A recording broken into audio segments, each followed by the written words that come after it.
Well, first of all, I wanted to welcome everybody. Usually I say welcome, so I didn't do that. Welcome. Looks like we have a good turnout tonight.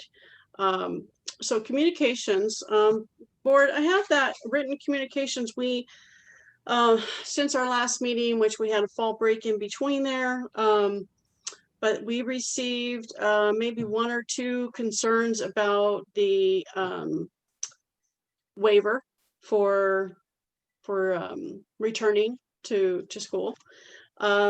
We were invited to a All in Equity for Self-Awareness event, and we have a I guess a complimentary email from a parent regarding our culinary class.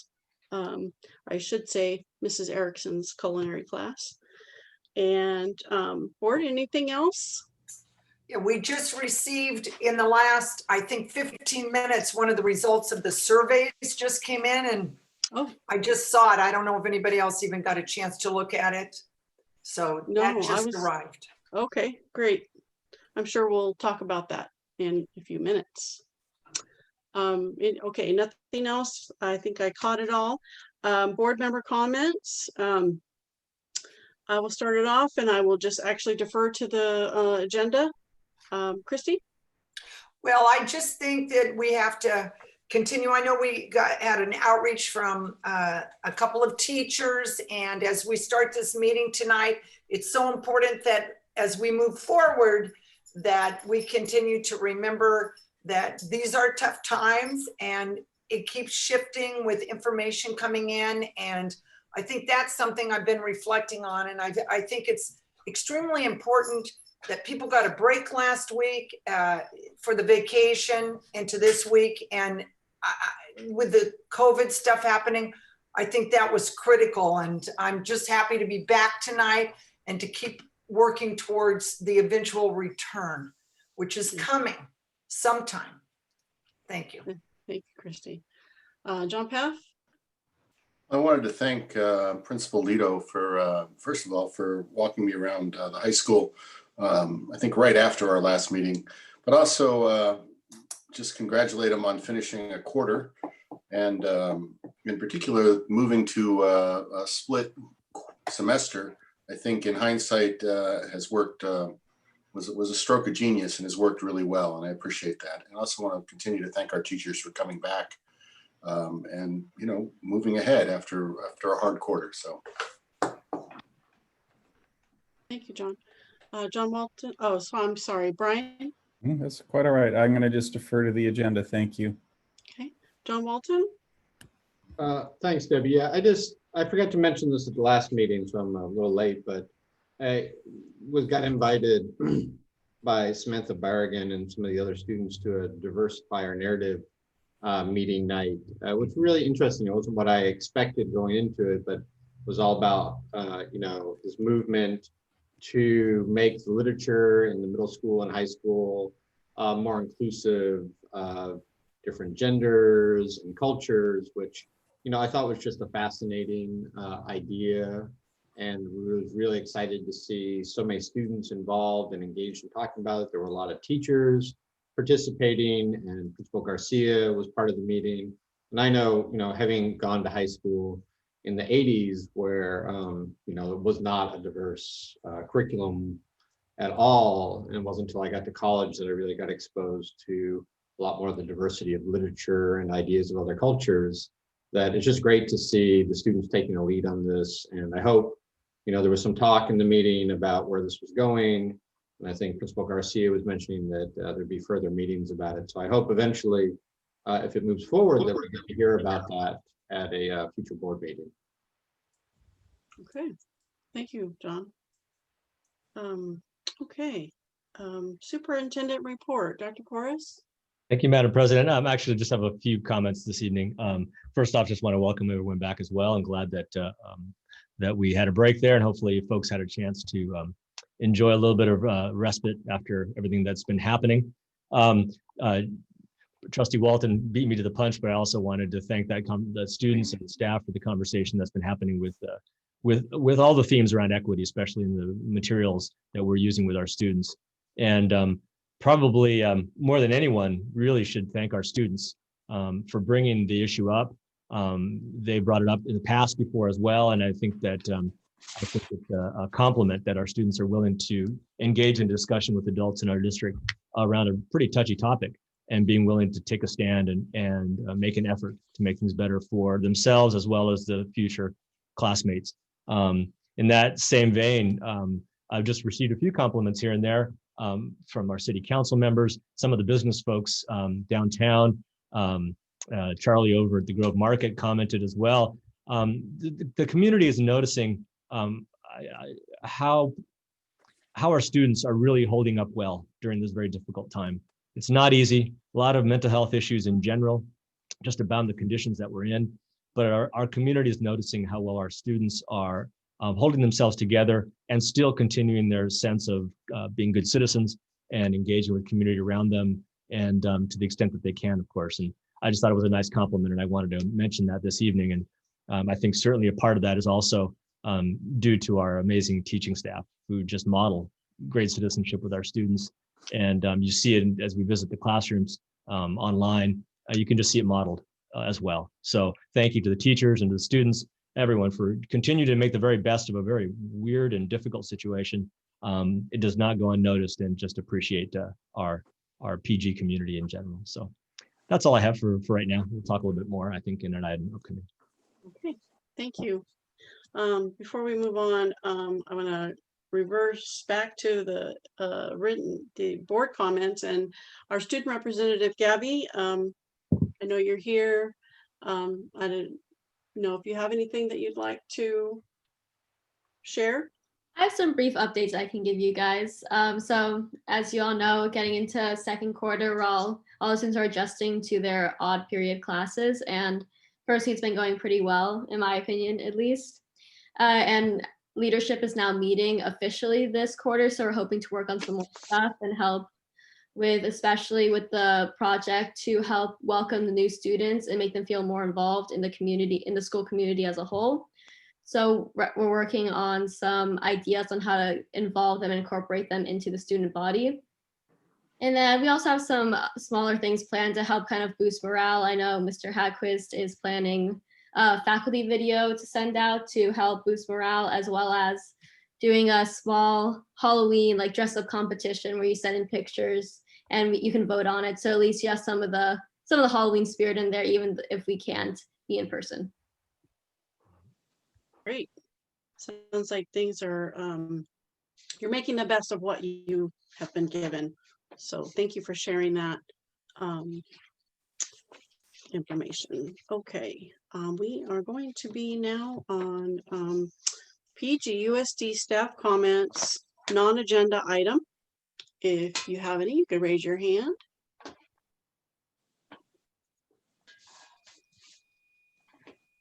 Claire, I'll unmute you. Let me see. Go ahead. Excuse me. Thank you. Well, drum roll, please. We have our special education parent training night all planned out. And a flyer will be going out tomorrow with the weekly PGUSD weekly update. We'll also send the flyer to all of our teachers so they can distribute. And we will do a mail out to all of our families.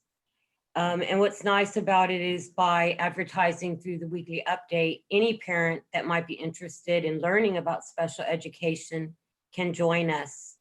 And so will be on November 10th, which is a Tuesday, from 6 to 8.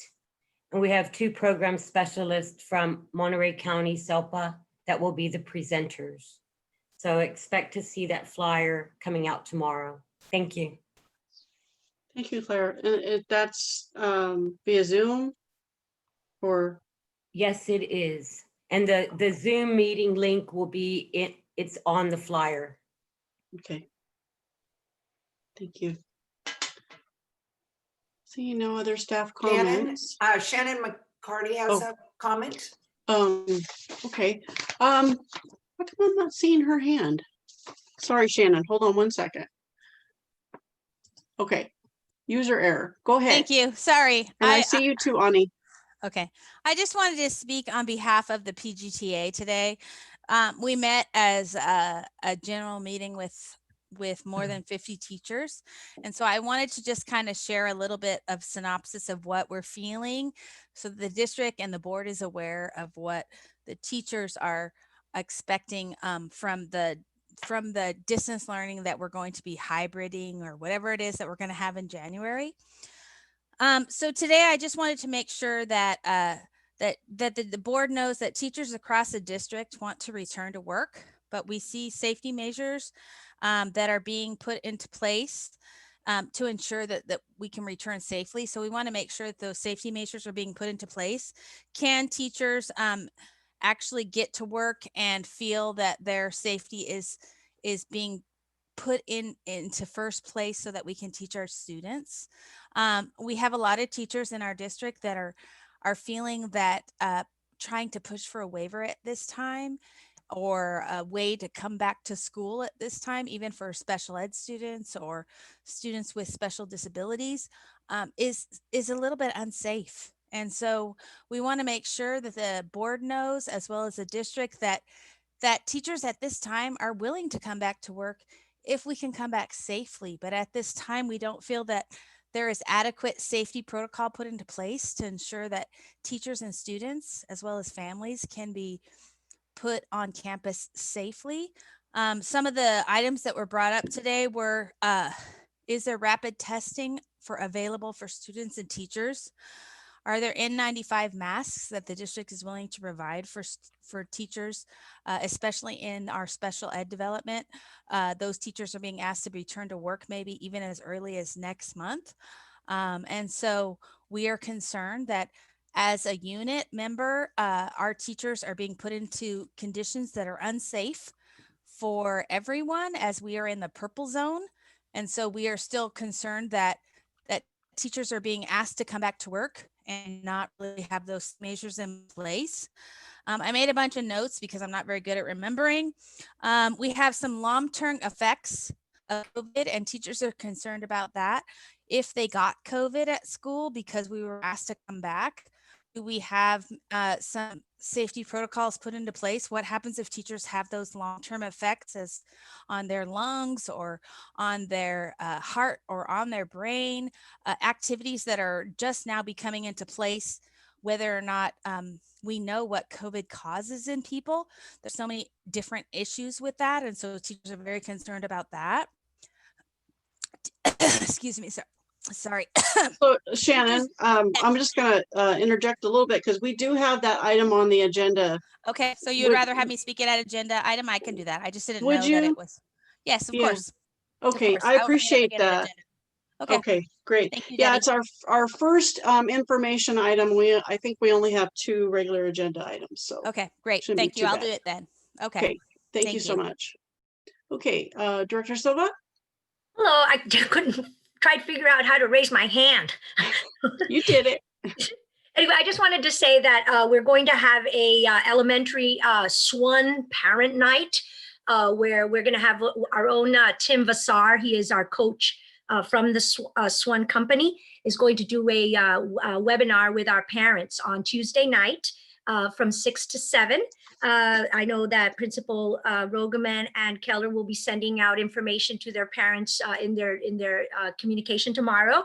And then I will be sending out a district email to all parents to remind them Tuesday night from 6 to 7. So it's specifically for parents, SWAN, which is our math curriculum, and it's in support of distance learning for parents. SWAN's done a really, really good job of developing videos, instructional videos on daily lessons that support their lesson design and supports parents. So anyway, I just wanted to share that. Thank you. Is that That's this coming Tuesday? I'm sorry, I didn't hear which date. Is that this coming Tuesday? Yes, Tuesday, October 27th from 6 to Awesome. 7. Thank you. You're welcome. I was going to ask if it could also be put out on the update tomorrow. Absolutely. And it's just elementary, correct? Yes. Robert down in Forest Grove. Right. Okay. Can I ask another question about that too, as long as we're on it? Yes. Is that so it's going to be Tuesday on the 27th. Will it be recorded for any parents that won't be able to maybe be part of it or to tune in at that time? You know, I will ask, because I believe that they're going to be using their own Zoom platform. So I will Mhm. ask for it to be recorded. Absolutely. Awesome. Thank you, Annie. You're welcome. Good question. Thanks, Brian. Okay, Erica Chavez. Thank you. Yes, I'm a kindergarten teacher at Robert Down, and I just want to publicly thank the family that put public safety over maybe family perception or optics by doing the right thing and coming forward to acknowledge to our administration on site that they have 2 children that just tested positive for COVID, but had been on campus for picture day and weren't required to fill out any kind of screening or anything of that nature, but they still took it upon themselves to inform admins so that the staff and community of Robert Down could be informed. And I just wanted to say thank you to that anonymous family for caring about us. Mhm. Thank you. Okay, seeing no other hands and no physical hands. Okay, we'll keep moving. Thank you. Individuals desiring to address the board. Any item of interest to the public will be heard. Comments may be limited to 3 minutes with a total time of 20 minutes per agenda item. Public comment will also be allowed for each agenda item prior to board action. This meeting is a business meeting of the board conducted in public. Please note the Brown Act limits the board's ability to respond to public comment. The board may choose to direct items to administration for a future agenda. I'd like to add on to that, to make sure everybody gets their spare time, we will be timing. We're working on getting a timer for our meetings that's visual. But right now, our wonderful clerk, Christy Dawson, she will be helping out with timer. So we have 3 minutes. I also want to just kind of make a statement that the last couple meetings, as Trustee Dawson said in the beginning, that this whole COVID thing is really wearing on everybody, from the students to the parents and especially teachers and administration. But and it's okay that we may not agree. That's expected. But what's not okay is disrespect.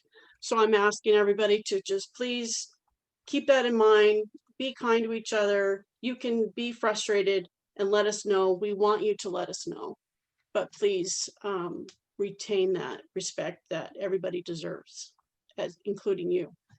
Okay, with that said, Lucretia Fiera. Good evening, everyone. My name is Lucretia Ferreira, pretty close there. I addressed the board at the last meeting regarding facility use and the Monterey Bay Swim Club. And I just wanted to circle back tonight to express our sincere gratitude and appreciation for your decision to continue allowing us to swim in the PG High Pool. Like you, we value our long-standing, positive, mutually beneficial, and successful relationships. I just wanted to say thank you on behalf of the Monterey Bay Swim Club. And I think there might be a few families and swimmers who would like to express their gratitude as well. Thank you. Great. Thank you. Before I call the next public comment, I would like to add also that if you don't have, your name is not clear, like Lucretia's was just now, I will ask you to share your name. You are not required to, but I will ask you to do that. And if you do have video and you don't mind sharing that with us as well, that would be great, so we can see who we're talking with. And when we're in the board room, we have that opportunity and we get to know each other that way too. So if that's possible, we would appreciate it. Okay, Shannon McCarty. All righty. I just wanted to make sure now was the time when we can express our concerns and things. Is now the correct time? Well, you're welcome to any time, but we have an actual agenda item for the COVID, right? Yes. Yeah, no, if you could wait for a Okay. couple more items. We're gonna get through consent. We have 2 items and then we'll be on to that one. Okay. I'll wait till then. Thank you, Debbie. Okay, thank you. Okay, Patty Parigi.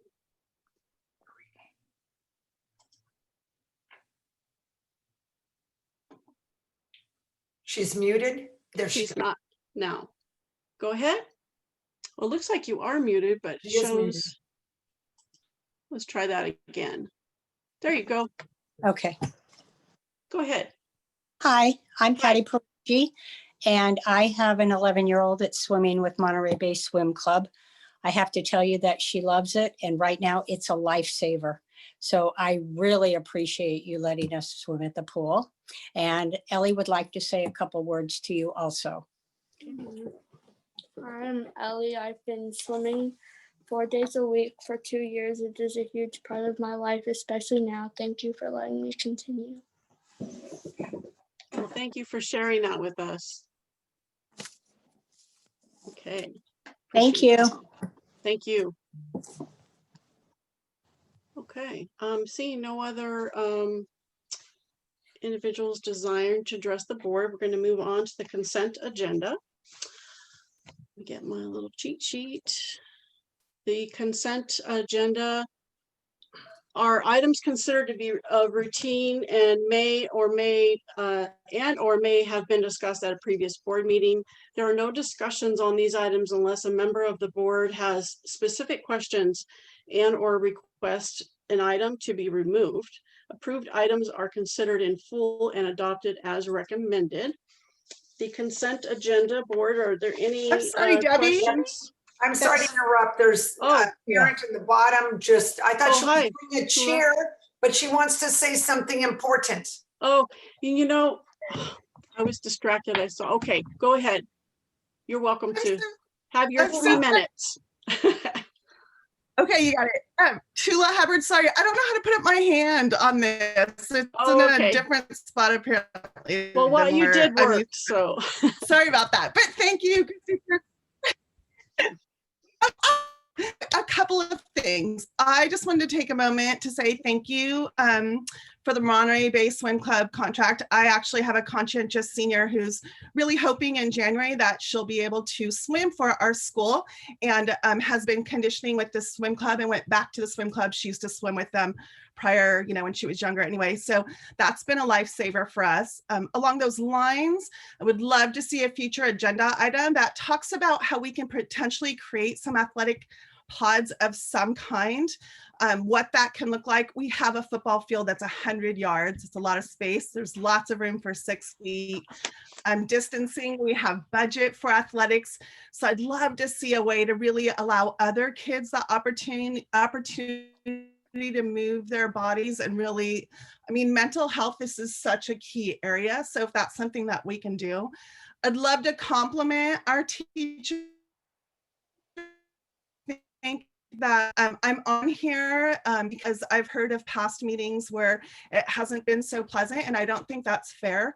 We're all super frustrated. We're all wishing things were different in our lives. We're losing loved ones and can't go to funerals, and that's beyond COVID. So I want to just compliment the teachers that have been really busting their buns to do something that's not within the forum of what they were ever planning on. I'm sure we can ask them, and even you as a board and administration, you didn't get into this job to sit behind a screen and try to figure out how to maneuver and see if someone has their hand up or not. You want to do this to interact and be a part of the community. So I just want to really compliment them for all that they are doing. And I do hope that we put things in place so that our teachers can come back safely. And something for us to look at is probably protocols that are more along the lines of institutions. So what does that look like, where we can have a separate staff that cleans, have a separate staff that makes it safe, make sure there's a way of announcing things and even letting people know if someone's been exposed. And again, so our families don't think it's just the school and we're crazy. I have a friend who owns a restaurant and a vendor tested positive, and no one knew even on a county level what that reporting requirement was or how to go about it. So I think Grace, thank you so much, Debbie, for setting that tone and that intention for this, because I think it's important, and I really want to say thank you. And then I also hope we see on future agendas, along with the education for our kids moving, that there's something that speaks to parent interactions and concerns with COVID. So I don't know if that can be like a support meeting, a group meeting, a monthly check-in that's just for that, that kind of allows that roundtable discussion and access. But it would be nice to see something that that does that as well. So thank you, thank you. Thank you. I'm sorry I didn't see you earlier. No, that's okay. I'm sorry. I'll learn how to raise my hand. Okay. On that note, you click in the middle of the screen, you click participants, and then you should be able to see the raise hand on the right side. You could try it at least. Okay, we were going back to the consent agenda. I was asking board, are there any concerns or questions regarding the consent agenda? Christy? Not at this time, Debbie. Okay, Brian? No, thanks. I'm good. Oh, sorry, John. I went out of order. John Paff? Oh, good. No, thank you. I'm good. I saw Brian first, so. John Walton? Fine, that's good. Okay. Do I have a motion to approve the consent agenda? So moved. I'll second. Okay. I have a motion by Christy Dawson, seconded by Brian Swanson. Roll call vote, please. Trustee Crandall, Aye. trustee Dawson, Aye. trustee Paff, Aye. trustee Swanson, Aye. trustee Walton, Aye. student advisory. Aye. Thank you. Thank you. Passes 5-0. Okay, we are now on to our action discussion. And we have, as I said earlier, where's my other page of my agenda? It's on the back. We have 3 action items, and then we'll be on to our discussion. First item is the 2021 budget revisions. Assistant Superintendents Chimp and Dib, did you want to just go ahead and summarize this for us? Thank you, President Crandall. I have a PowerPoint presentation. Oh, great. Okay. Okay. Let's see.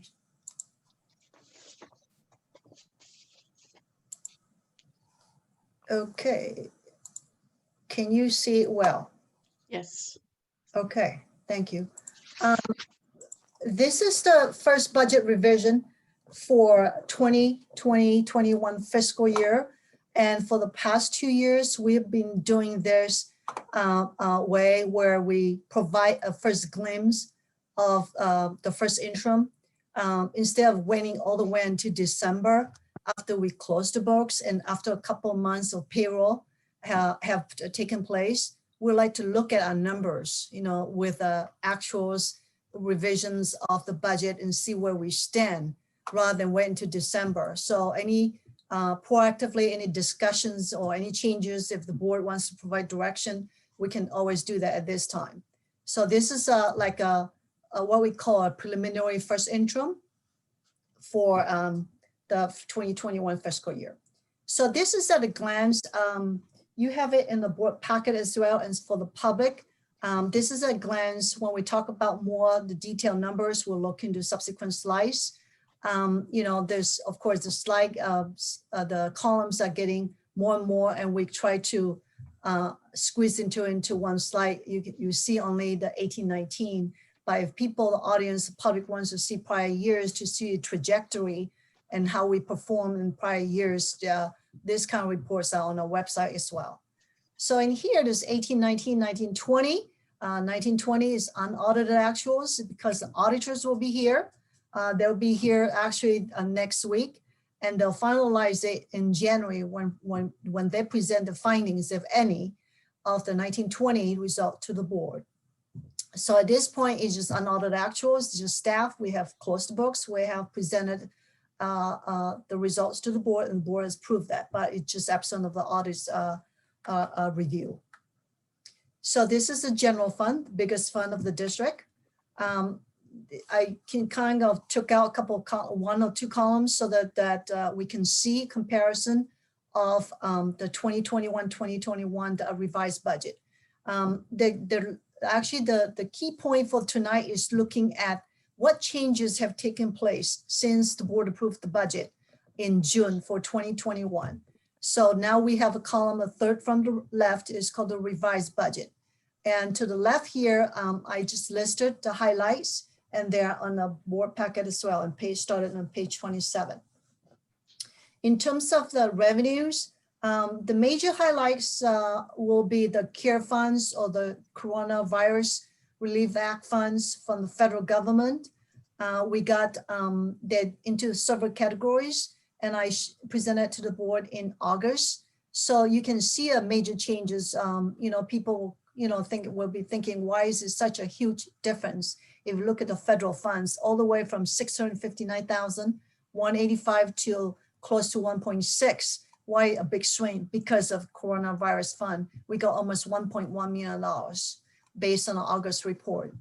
And we have to recognize the revenue, and correspondingly we'll recognize expenditures as well. And they're spread into different categories in the salaries, wherever we can fund those unusual things during the COVID-19 period, that we can pay those expenditures out of this all those categories or one-time relief funds.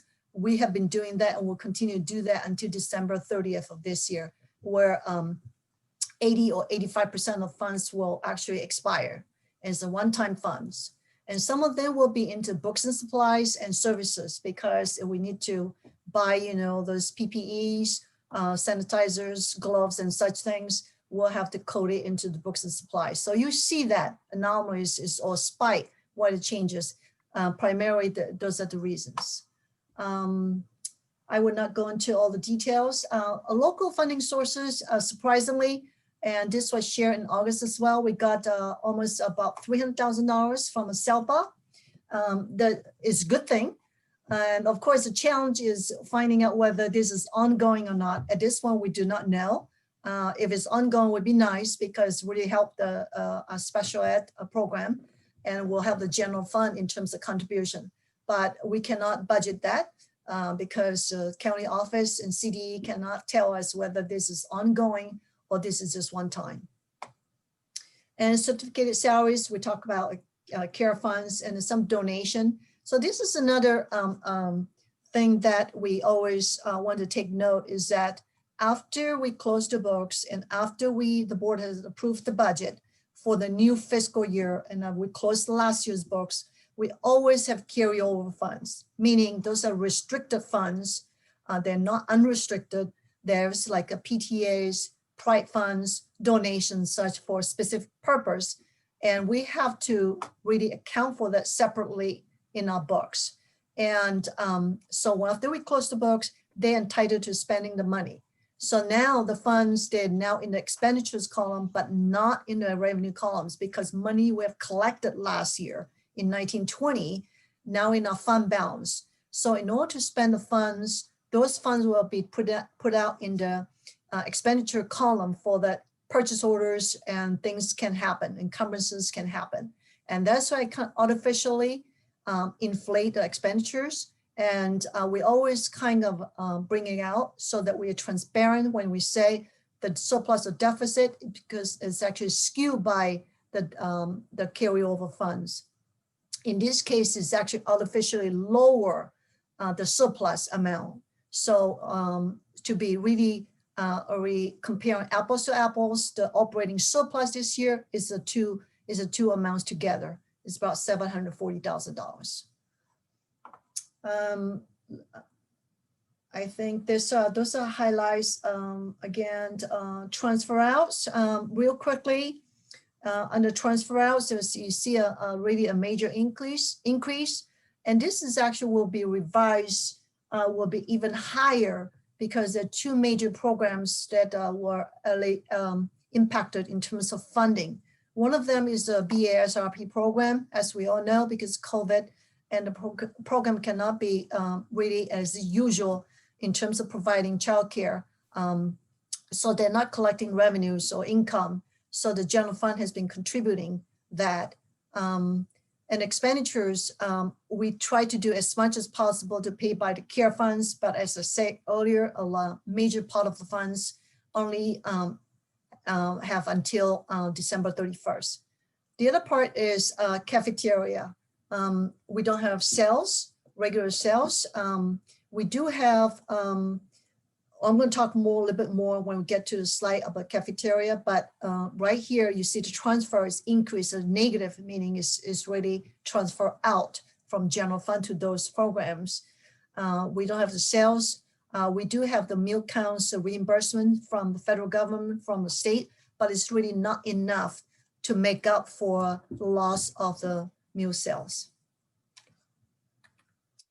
This is general fund. This is a fund balance. Earlier, we talked a little bit more about their operating revenues and expenditures for the year, but now we take a look at the fund balance and also components of fund balance.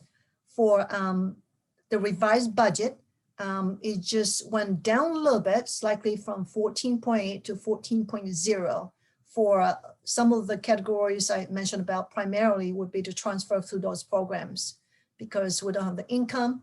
Those programs require from a general fund. The other one I just want to highlight real quick in terms of the percentage of increase of the property tax dollars. It was disclosed in the cover page on page 27, 28. Why is it a 4% and 5.14%? But earlier slide, as you look at the LCFF, which is a primary source of federal property tax dollars, you do not see a major increase. And the reason is just because of reporting periods, the timing. The 4%, when we built the budget in June, it was based on the revised budget of 1920. And the 1920 revised budget had a much higher property tax dollars projection, because at that time we did not know about the solar farm issue, the challenge or the contest by solar farm. And in the end, they did not pay what was assessed. So when we received the final dollars in June all the way until August, the residual dollars that came in were much lower than what was projected. So this 4% was based on a higher base. And now this revised budget was based on the lower amount, the actual receipts that were collected in 1920 when we closed the books. Therefore, as you can see, the percentage change, but not the dollar amount. So we have been monitoring this with the assessor, and he will make the changes as required. But at this point, we stand, let me back up real quickly. A couple months ago, the assessor say would be 0 at that time. And we did put in a 2% at the budget adoption. And a few days ago, I checked in with him again, and he said probably this is a range from 2 to 4%. But of course, he won't know until January of 2021 to see all the housing and those, because rolls for property tax dollars only happen once a year in January. So maybe in first interim, we can be inch it up just a little bit, that's 2%. Again, we'll check in with him, the assessor, and see how it goes. So I think it's probably relatively safe for us to put in a 3% at first interim, because he said it's from 2 to 4%. At this point, we don't know. We wouldn't know until January, but it's really a guesstimate. Okay, that was the general fund. Going to adult ed fund, not a lot of increase, not a lot of budget changes. State funds, because of STIRS on behalf. STIRS on behalf is just the dollars given by the state to pay for their share of the STIRS liability. They will give us the money. They will give us also for us to record in expenditures.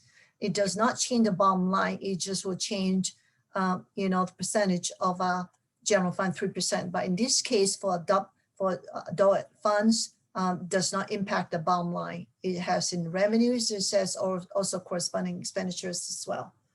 And then there's some miscellaneous changes, just typical throughout the course of the year. A donation would be received last year will be, they are now allowed to spend the funds.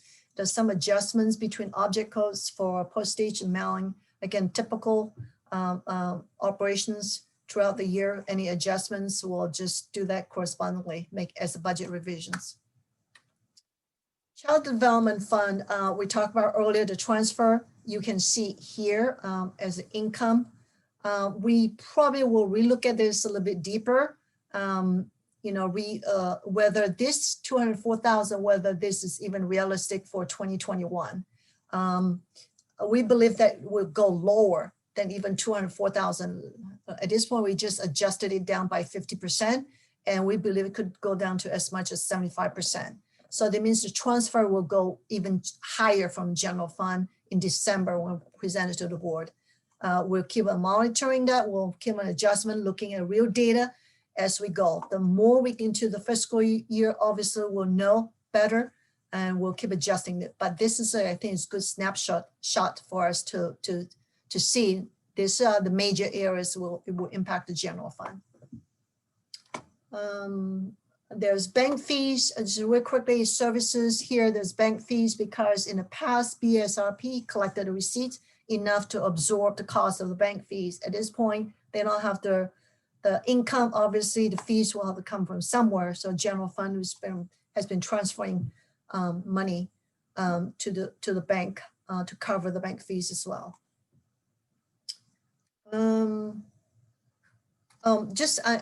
There was a question, why would we have to pay bank fees? Bank fees, even though we don't have income receipts, the service is still continuing.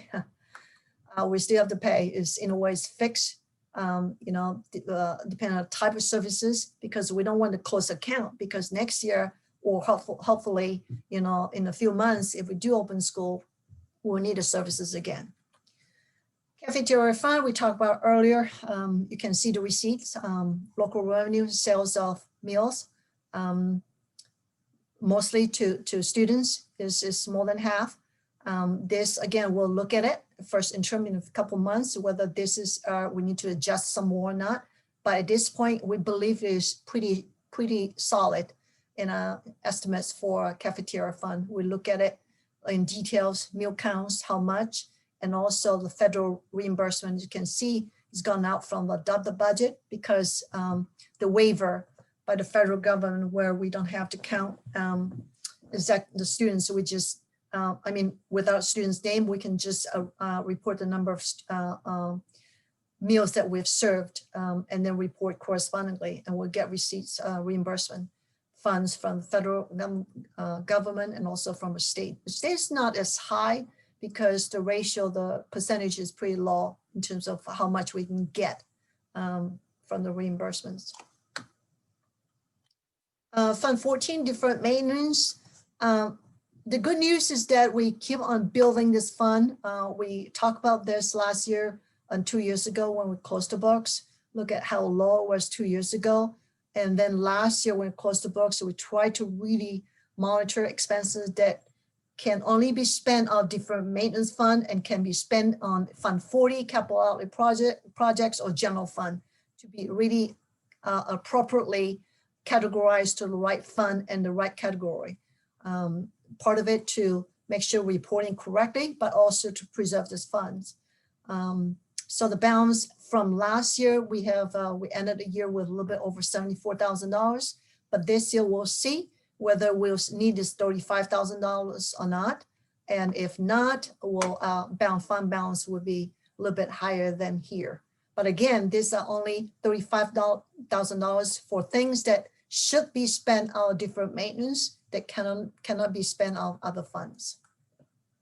There are no budget revisions at this time, and we do not foresee it's going to be any budget revisions for the first interim either, because this $35,000, when we built that, it was pretty solid. Post-employment is same thing. We have no adjustment, no budget revisions. is pretty much interest that's been carried over year after year, and we is still hovering about $6,000 and change. Fund 21, this is the Education Technology Bond, it's Measure A. We issue Series C, the third series, in April. So this is the proceeds, you can see, $2 million plus interest. And with $2 million in interest, we kind of load that over 3-year periods, because by arbitrage rules, we have to spend the funds by the end of the third year, at least 85% of the funds. So we're monitoring that, and we have not had an issue, at least the last few years, of spending this money. And we work very closely with educational technology team, and they have set up the procedures really well to work with all the tech team members from all the sites, and also with the teachers and staff.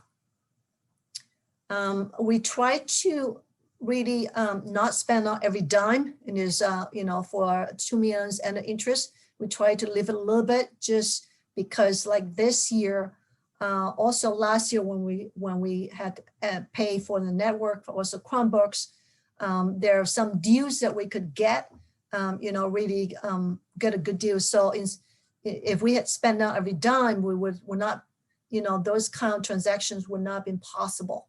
So we try to leave a little bit of room while still meeting the arbitrage rule, a few tens of $1,000s, a few, a little bit left for us for any emergencies, such as the one where we talk about. So this is Ag Tech Fund. The plan is still proceeding as well as planned to issue the first series of Measure D this coming spring. And we'll notate this on a separate line so that the board can see this. This one in Measure A, Series C. We're going to do Measure D, Series A. So it will be very clear in terms of the display to the public.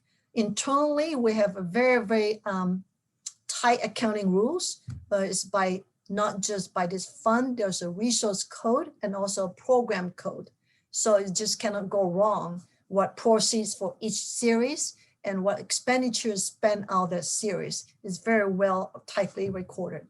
It's just on display on a spreadsheet. We can do more so that the public and the board can see by the series. Fund 40 is capital outlay projects. This is a fund different than the deferred maintenance and different than general fund. Those are capital outlay, major projects that cannot be funded from all this, the other categories. Good thing would be like asphalt, boilers, that kind of thing. But if now, because now we have a bond that will help alleviate some of these expenses. No budget revisions between the June and now the period, and we still have the 20,000 just for anything that, again, that will, items that cannot be covered by all the other program, the other funds. And also we're paying for, this is for the buses, the payment. We will pay for a few more years before this will be paid off. And this is the fund balance. We have the 227, this is from a rental of David Avenue from the Bay Area Charter School. We have a contract with them. It's renewable year after year, year by year. And with the expenses, we have a fund balance is a little bit over $179,000. This is about the presentation of the funds, but real quickly, we show here continuing the way that we've been presenting information to share with the board and public as well, the reserve, because it's always a question. We believe just being very transparent to show what we have the information. But again, it's just internal decision, especially by the board, to what percentage, but at least to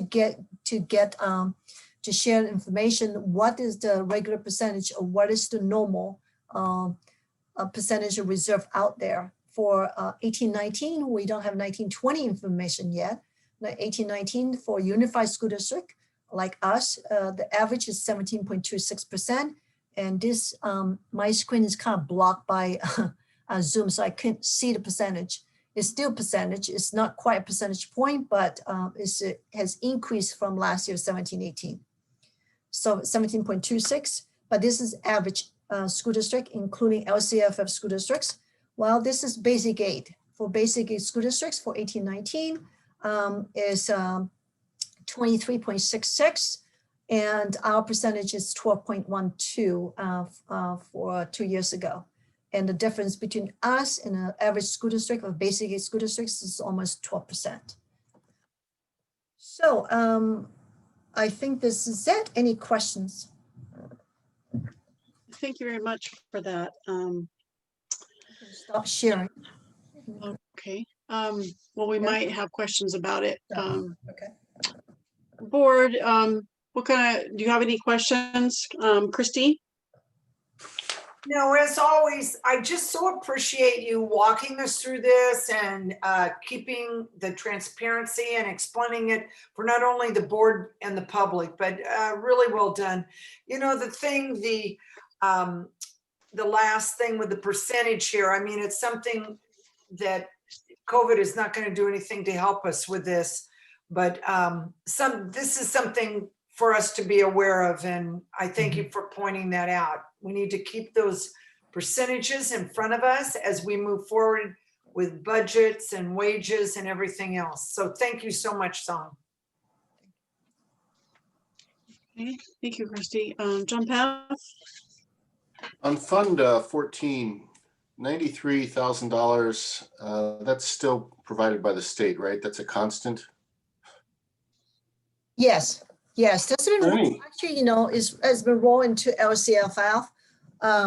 One could say this, you know, if the board does not want to fund this deferred maintenance, you have the option to do that. But, you know, it's not recommended by the county office, and it's certainly not recommended by, you know, the educational entities. It's part of the LCF formula, and we transfer that every year. So coming back to my question on that number hasn't changed since I've been on the board, which is now 9 years. Is that directed? I guess I'm wondering why there's no escalation, since that seems to be coming in.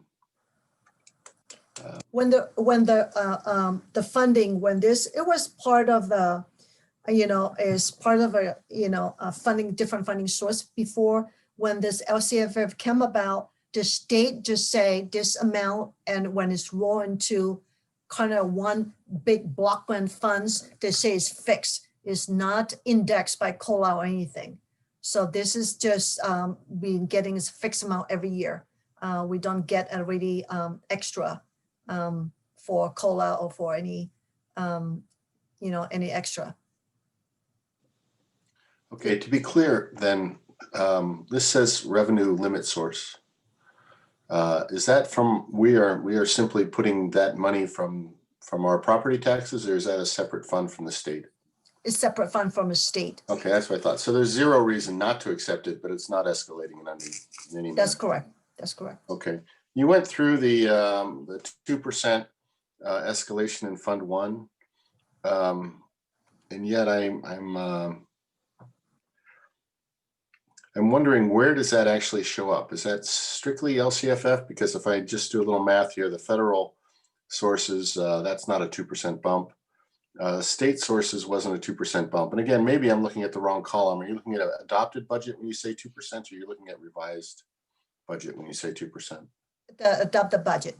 That is only the LCFF, the property tax dollars, the 2%. Only property tax dollars. Okay, That's correct. So that's the only escalation. Is there any rule of thumb or any statement at all for state and federal changes at all?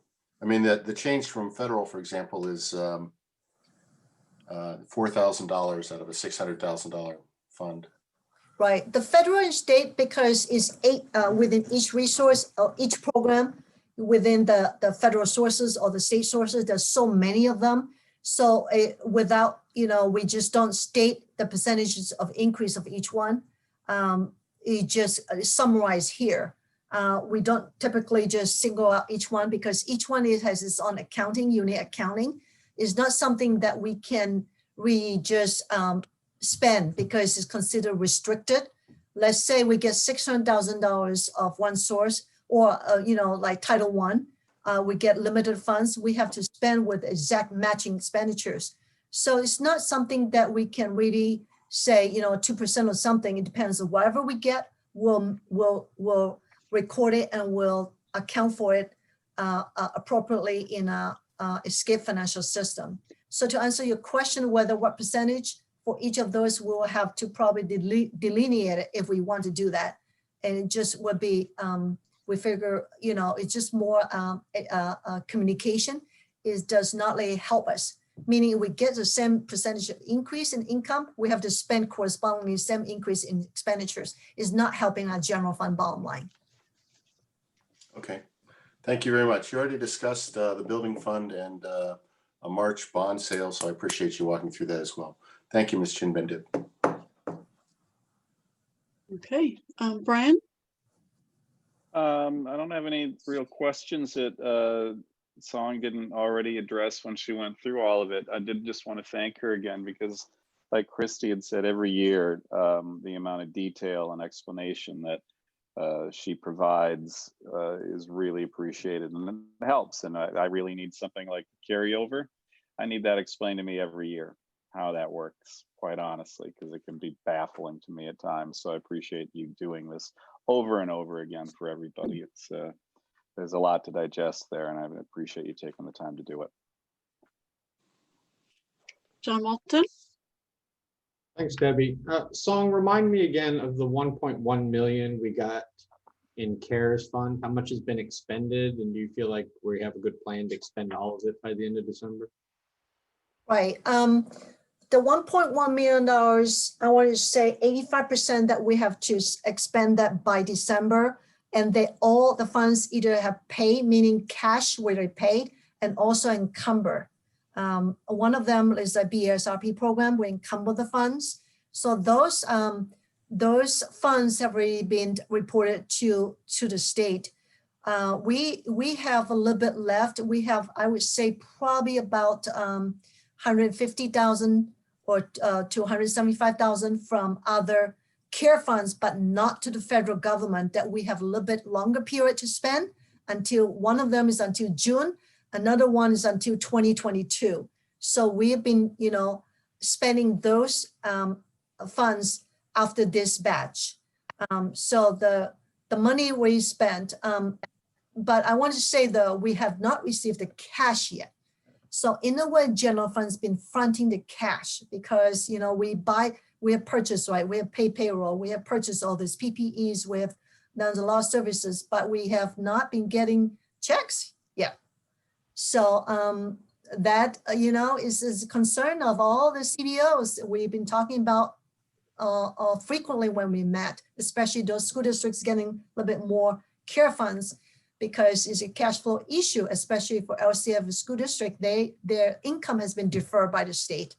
In a way, we've been lucky that we're going to get first 45% of our property tax dollars in December.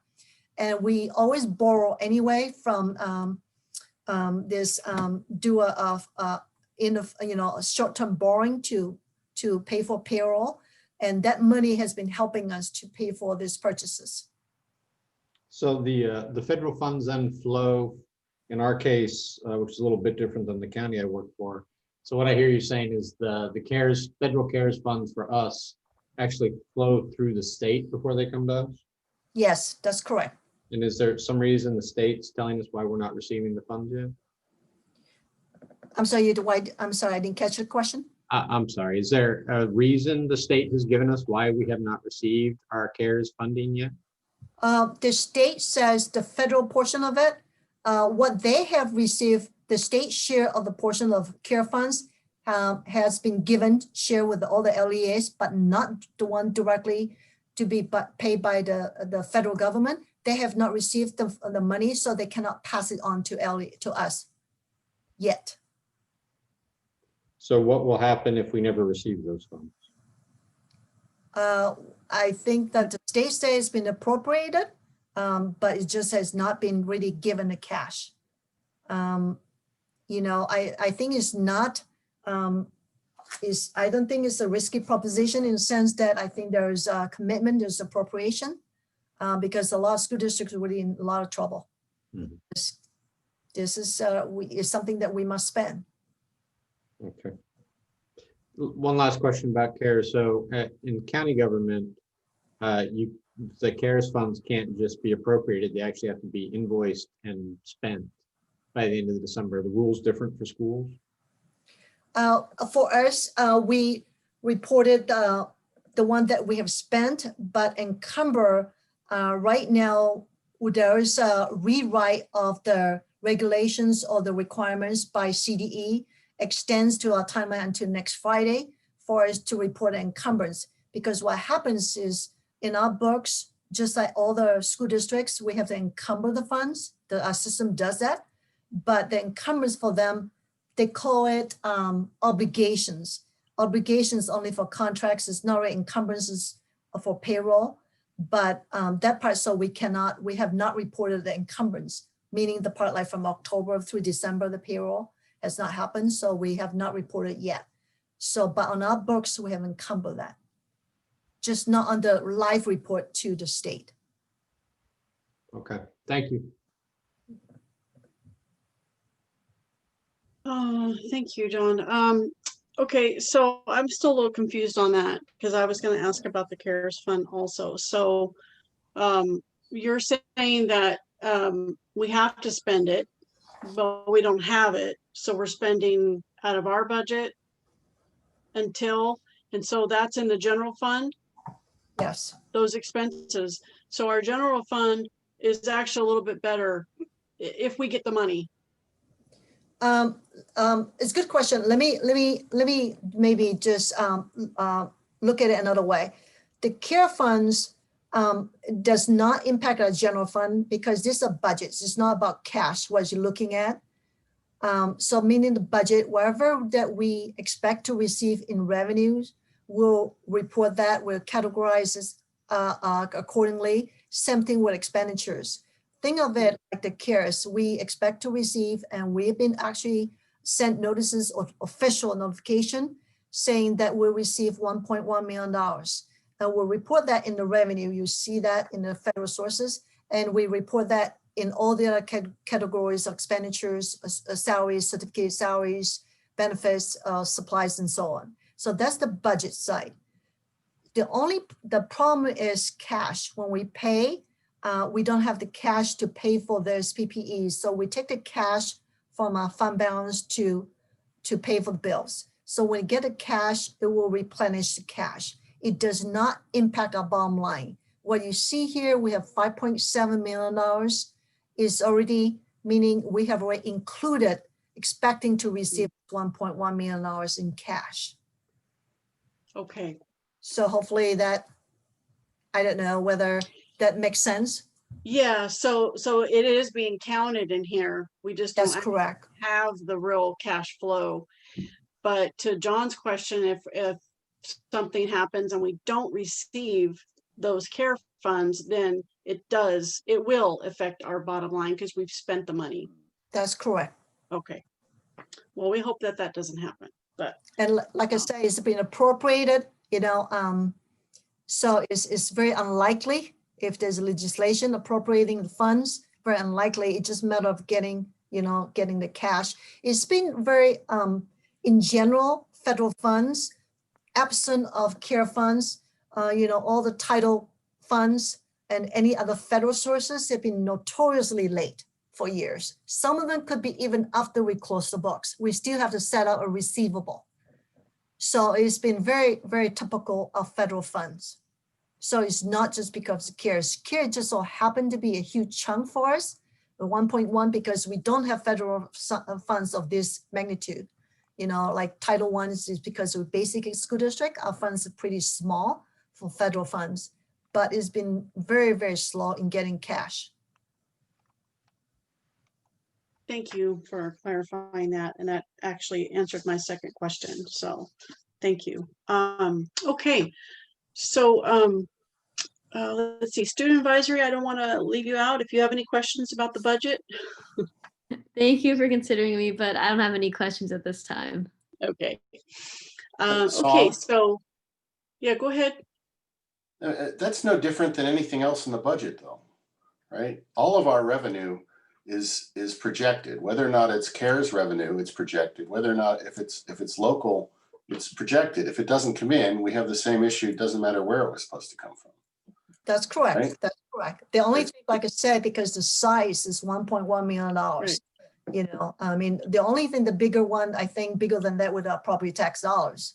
I mean, we're projecting it, it could go, yeah, you're very correct, Trustee Path. It could be, you know, we say it's 5.1%. What if it goes down to 4.5%, right? I mean, this is our best estimate at this point based on rolls. You know, that's pretty safe for 2021 because it says valuation has already gone out.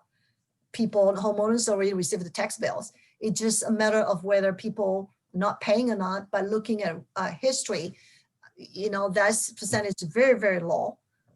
You know, penalties, people not paying property tax dollars. So it's safe. I think more likely is a decrease. I mean, a $1 million decrease in property tax is only about 3%, which is not out of the realm of possibility by any means. It certainly has happened in the last 15 years. You could, yep, absolutely, you could be right. I mean, at least from my experience, the last 2 years, it was only last year. It was really, really surprised. The year before, we were different. The variance was only $30,000. Based on if not because of the surprise, we wouldn't be that far off. Thank you. Okay. We will go ahead and open this up to public comment. If there are any questions, again, you're going to hover in the middle of your screen at the bottom under participants, and you should be able to raise your hand at that area there. And give a few minutes here, a few seconds to allow questions.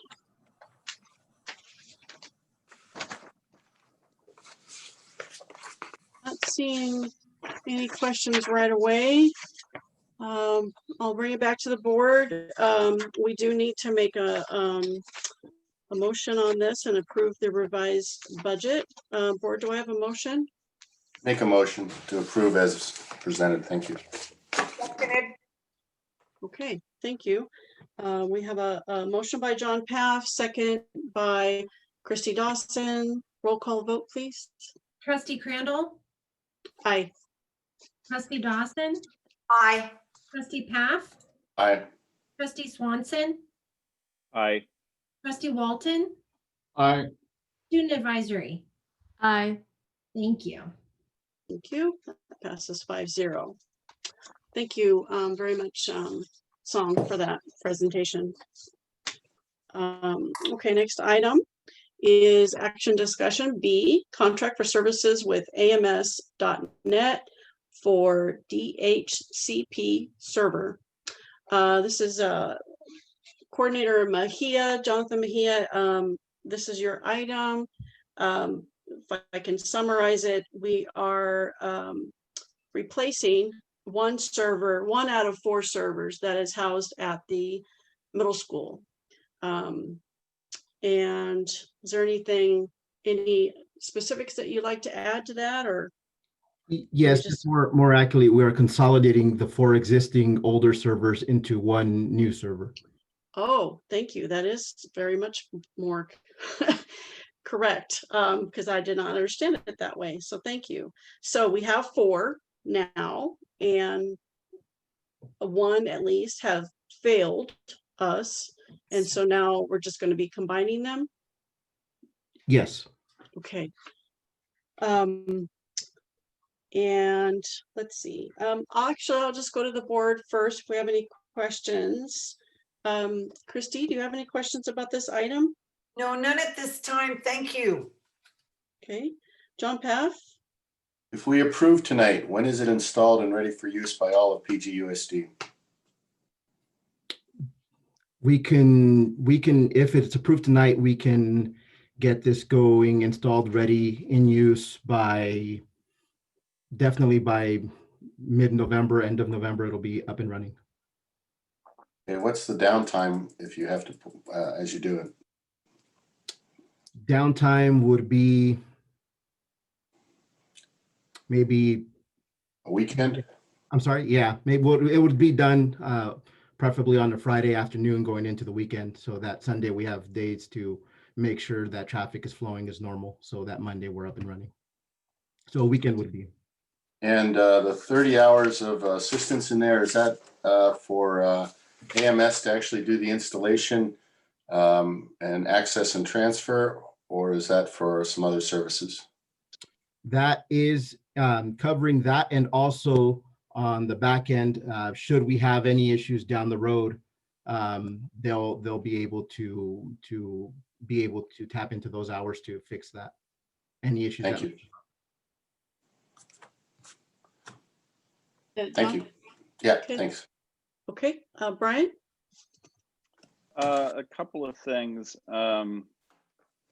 One, in the first paragraph under information, it says that the 4 that are being replaced will be stored on site at the district office in order to protect the data on them. That's essentially, they're just like going to be in a closet somewhere in case you ever need to get to them. Is that what you're saying? Yes, and also we're not looking to discard anything that has sensitive data on it. Okay, I got it. All right.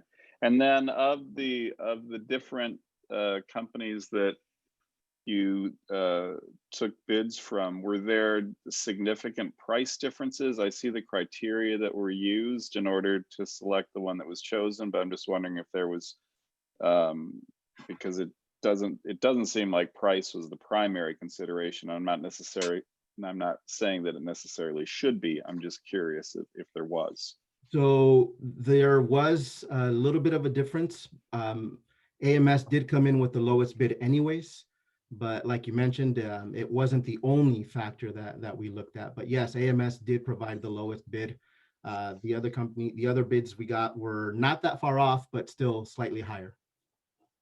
Okay, terrific. And then, and lastly, will there be ongoing costs related to this, doing it differently than what we did before? You know, the lease is attached in some way or another in years going forward? No, this won't be a lease. This is purchase. This will belong to PGUSD district, and there won't be any yearly fees going into this. This will be a one-time purchase that will then, our servers will belong to us without any. Okay, so not even like a service contract or anything like that, correct? Correct. Awesome. All right, thank you very much. John Walton? Nothing from me. Okay. Okay, well, since I thought it was only one, I didn't see that down below there. I'm surprised it's only $26,000. Is that? So it is only one server we're buying. What this server is going to do is replacing four existing servers. So we're going from 4 servers down to 1 server, which is comprehensive and robust enough to handle everything that we're needing it to. That's probably the key thing right there, right? Because the other ones are probably pretty old. Right. Yeah. So the other question I had earlier that I emailed about was the budget that we're using this for. No doubt we need this, and I'm definitely going to say yes to approve this, but I don't feel it should come out of the general fund. Board, I asked about this earlier today, and I feel that this should come out of the tech money that we have, because it is a tech item and not the general fund. I think with everything that we just talked about with the general fund and not knowing what kind of staffing we might need going forward in the next few months regarding, the COVID and how we're going to do things, I just would rather keep that money in the general fund for that and not the tech. So that's my opinion on it. I'm going to open it up for public comment, and then I'll bring it back to the board. Okay, so if you have a question about this item, it's public comment time. You can raise your hand by clicking the participants icon. And Carolyn Swanson. Good evening, everyone. This is Carolyn Swanson. Thanks for taking my comment. So I was curious about the bids from the other vendors. I was hoping when I read the packet this week to see the bids from the other vendors, just kind of in a transparency way. It feels a little murky that they weren't presented. I'd like to see them, but sounds like that ship may have sailed. But I did want to bring that up because it feels important to me. Also, the AMS vendor, are they going to have, I guess I'm curious why they're installing it, why our tech department isn't. And if they're on contract for 30 hours and they're coming back later, if they need to fix something, does that mean every time they come, they will have access to all of our students and families' information? And if so, I'd like to know what the protocols are for changing passwords and keeping all of our information private. And then my last question is, as far as backups go, I was doing a little bit of research and it sounds like backups should be kept on a separate server, not just having all of our district on one server. Of course, I am not a tech professional, so I wanted to ask that and find out more about it. Thank you. I'll address the part of the bids that were taken. We usually, the board generally will sometimes will ask to see those, but we depend on the administration to do that background, and there's a certain requirements that they are required to do before a bid is chosen. That doesn't mean that public cannot request it. Will it make a difference for approving this item? Probably not, but you do have that right to see certain items. And Mr. Mejia, I'll ask you to address the other questions. I don't know if I wrote all of them down. The privacy concern, the backup on one server, the bids, and then there was one more thing. Carolyn, are you still on?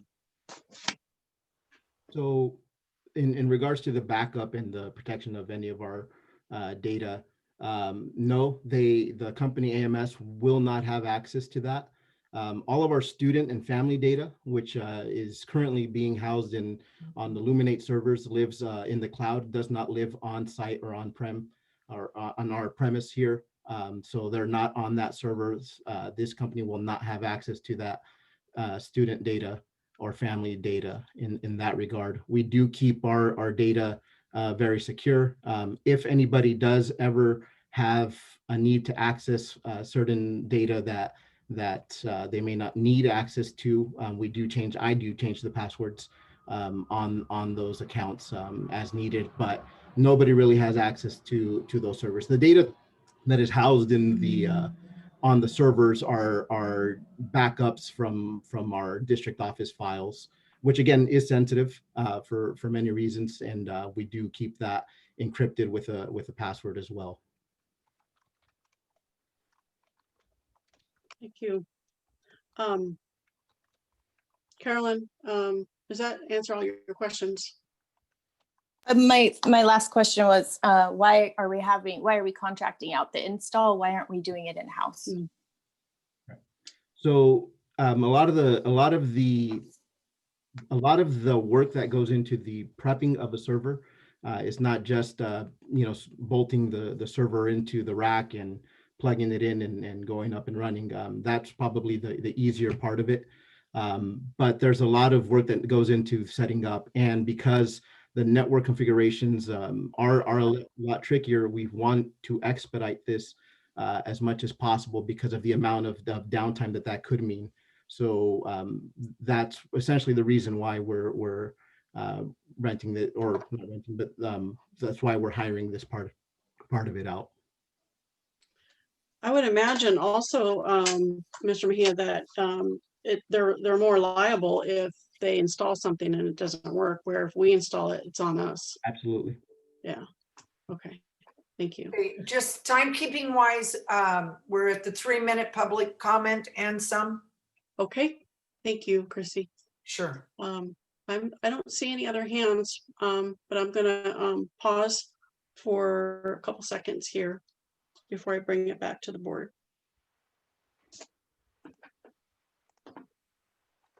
Okay, that's a couple seconds. Seeing no other public comment, I'll bring it back to the board. Student advisory, Gabby, again, missed you. Did you have any comments or questions about this item? No comments, thank you. Okay, thank you. Okay, back to the board. Any additional comments, questions? Did you have an opinion on what I said about the budget?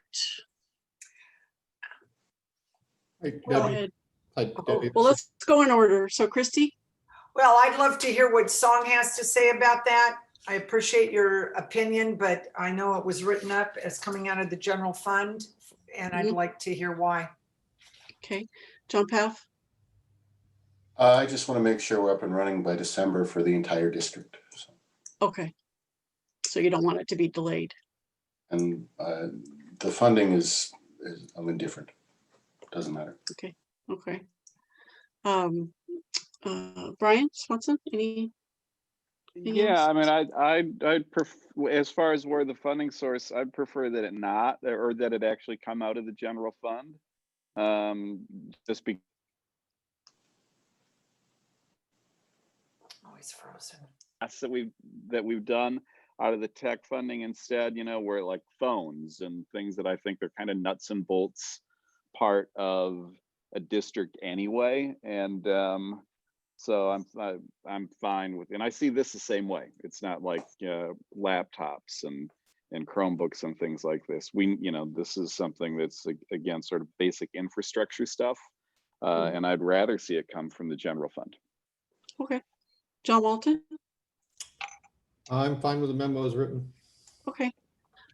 Chrissy, do you still want to hear from Song? Oh, you're muted. Save her strength since the trend in the board is to pass it as written. Yeah, that's fine. I'm not going to vote no, but I definitely made my point made. So, okay, then do I have a thank you. And do I have a motion to approve this item?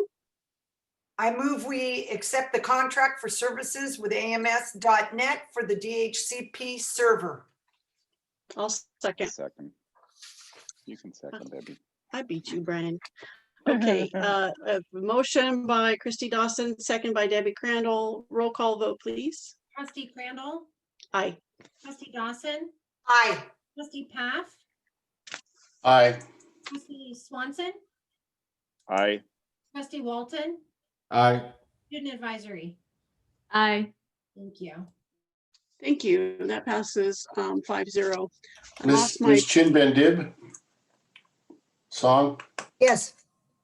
Is there any reason that if we so chose, we couldn't put the other bids in the agenda packet? Not the packet, but on the board minutes? Is there any reason to? Well, I mean, first of all, I think we ought to be very careful about using the word bid, and I know we lose it very carefully. I mean, generically, bid is a very formal process. We have to advertise, we have the specs, the specifications. Understood. This is a request for quote, and it's way below the requirements. And I work with Ms. Mihir just to say together anyway. Whether we want to put it here is up to us. I mean, you know, it just there's no harm not to put it here because you know the vendors may say, okay, you know what? If I see this amount, I'll lower it by $50 so that I could get it in. It's administrative choice because there are a lot of other criteria, it's not just cost. Because when you go court for a certain item, for request for court is actually, we look at other criteria, not just other than pricing. So Mr. Mihir is putting here just the cost in addition to these other factors. Okay, John, good. Your trustee Paff, did I answer your question? Well, yeah, it's fine. It's not. I understand that it's not a formal quote process or a bid process in the manner that a new building would be, and that a summary I mean, actually putting all the paper in there doesn't make any sense, but a summary may make sense, as we say, just to have it in public domain, but I guess that's fine. We already heard this is the low price, so. Right. I just want to add, I think we've been more than transparent to list those companies. We could just say we went out to get requests for quotes. Yeah. And thank you. That's more sufficient. Thank you for your patience. Thanks, Debbie. Yeah, thank you. Okay, I lost my agenda item, but the next item is board calendar, future meetings. Yes. Dr. Porras, are there any changes to the calendar? No, Madam President, there are no changes on the calendar at this point, so no action is necessary unless the board would like to make a change. Okay. Any change or concern, board? Christy? No? John Paff? I thought the organizational meeting was the first meeting in December after an election. It's based on a Tuesday. It's based on a Tuesday after the second Tuesday. Right. Correct. Yeah. Yeah. Never mind. We're good. Yeah. It's always it's a weird, and it always shifts a little bit on itself too. So yeah, we go over the number with us with the county. So yeah. Okay. Brian? No changes here. John Walton? Nothing from me. Okay. Anything from the public? I'll open this up. This is our board calendar for our meetings. Okay, I'm seeing no public comment. I'll bring it back. We do not need to vote since there's no changes.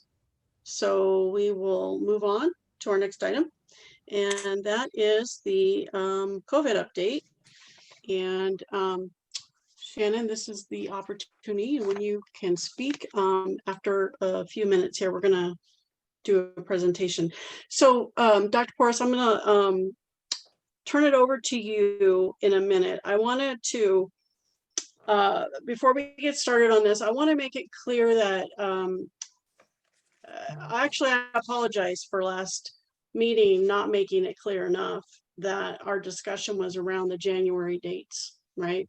So we were discussing January, but really what we were doing is essentially just extending our tiered plan. Our tiered plan was to be coming back to school.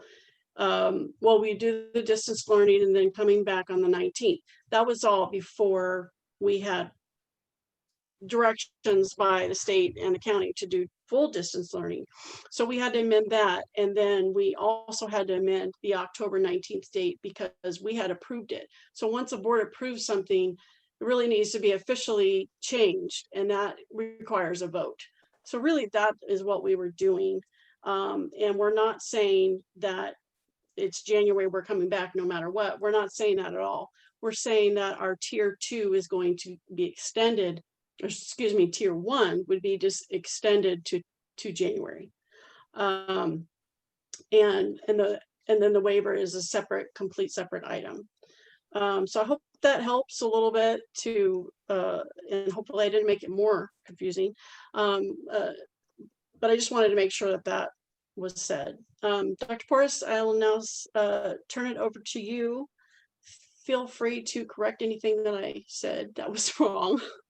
Go ahead, we will get our COVID update. Not at all, Madam President. Thank you for clarifying. It's actually the first item on my list. I also want to make that same reassurance. So Okay. we're working with that end goal in mind and understanding that, again, things are going to continue to shift. For example, we were getting very close to getting into the red tier, which is better than the purple tier, as confusing as that might sound. But the numbers continue to shift back and forth. And while the county only evaluates every Tuesday, I think part of that is just to kind of even out the numbers a little bit.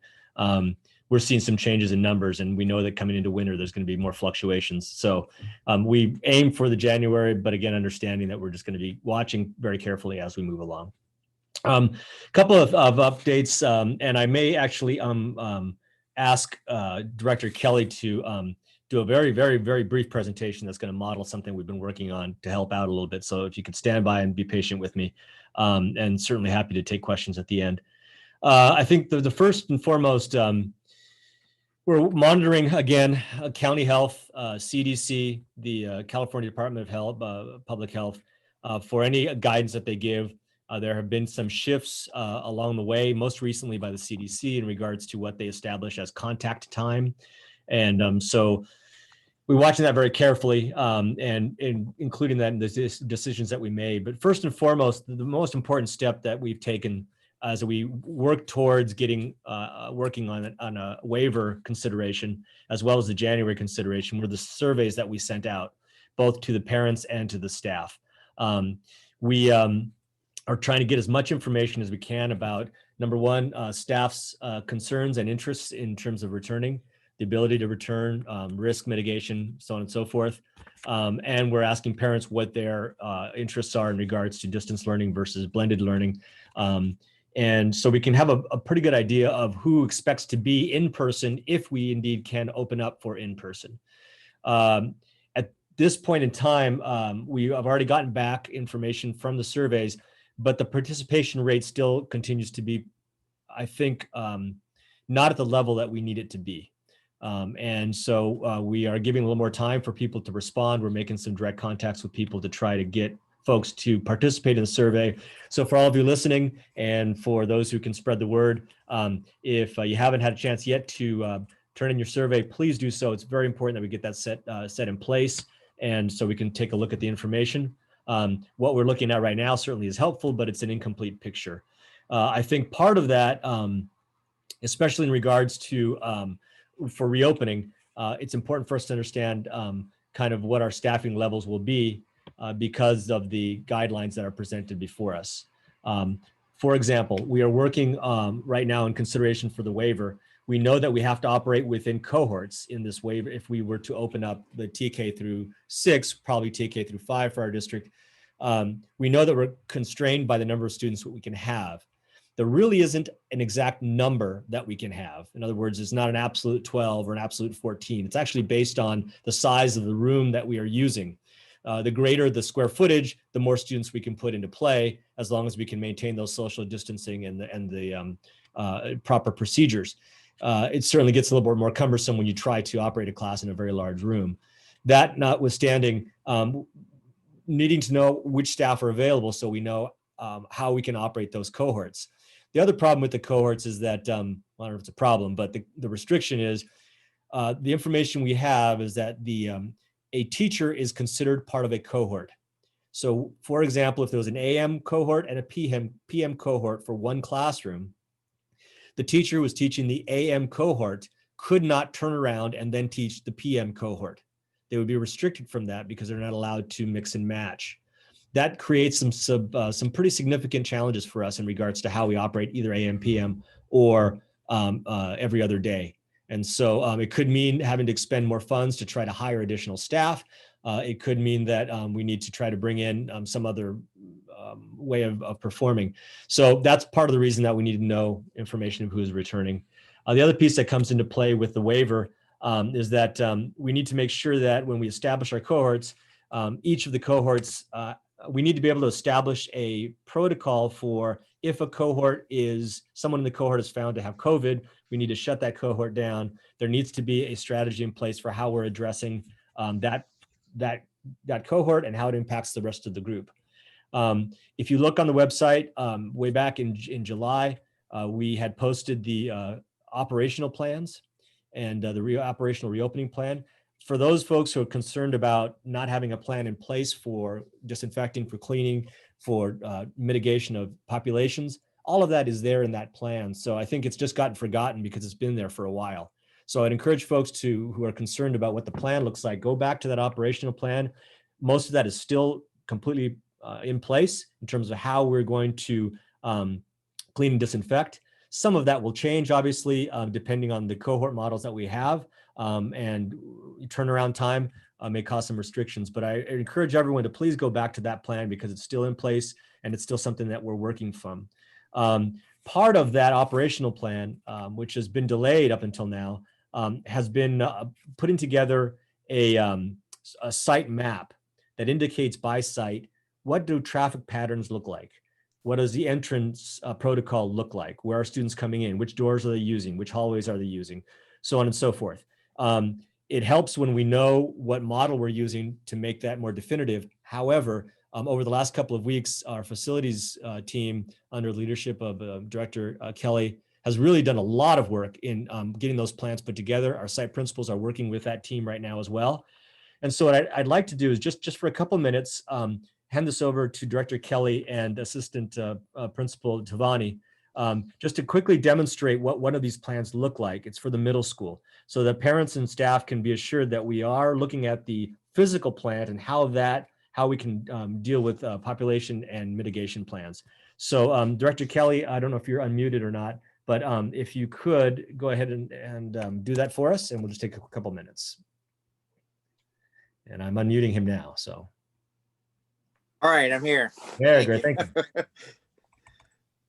All right. I'm muting Tavani. Yeah, he's done. Good. Okay. Do you have the presentation? Sorry. I'm sorry? Did you have the presentation? No, I needed you or Jason to put that one up. Okay, sorry about that. I'm going to have to grab it because I didn't have it ready. Okay. Well, while you're doing that, I'll just elaborate a little bit more on the operational protocols. Those protocols that are listed, as well as the additional ones that we're working at, do discuss our cleaning and disinfecting plans, our entry-exit protocols, our testing protocols in terms of temperature checks, and also reaction protocols. What happens when an issue arises? And the best example I can give in terms of those protocols being in place actually happened today.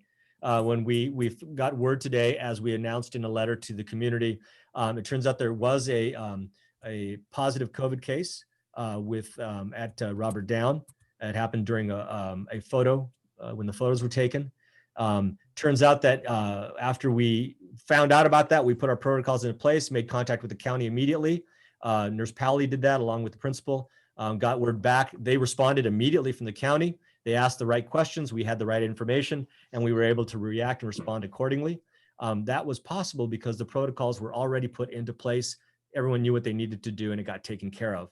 And you know, we know there'll be some unknowns, but it felt good that protocol reaction was in place. It looks like we got that. All right, excellent. There we go. All right, Director.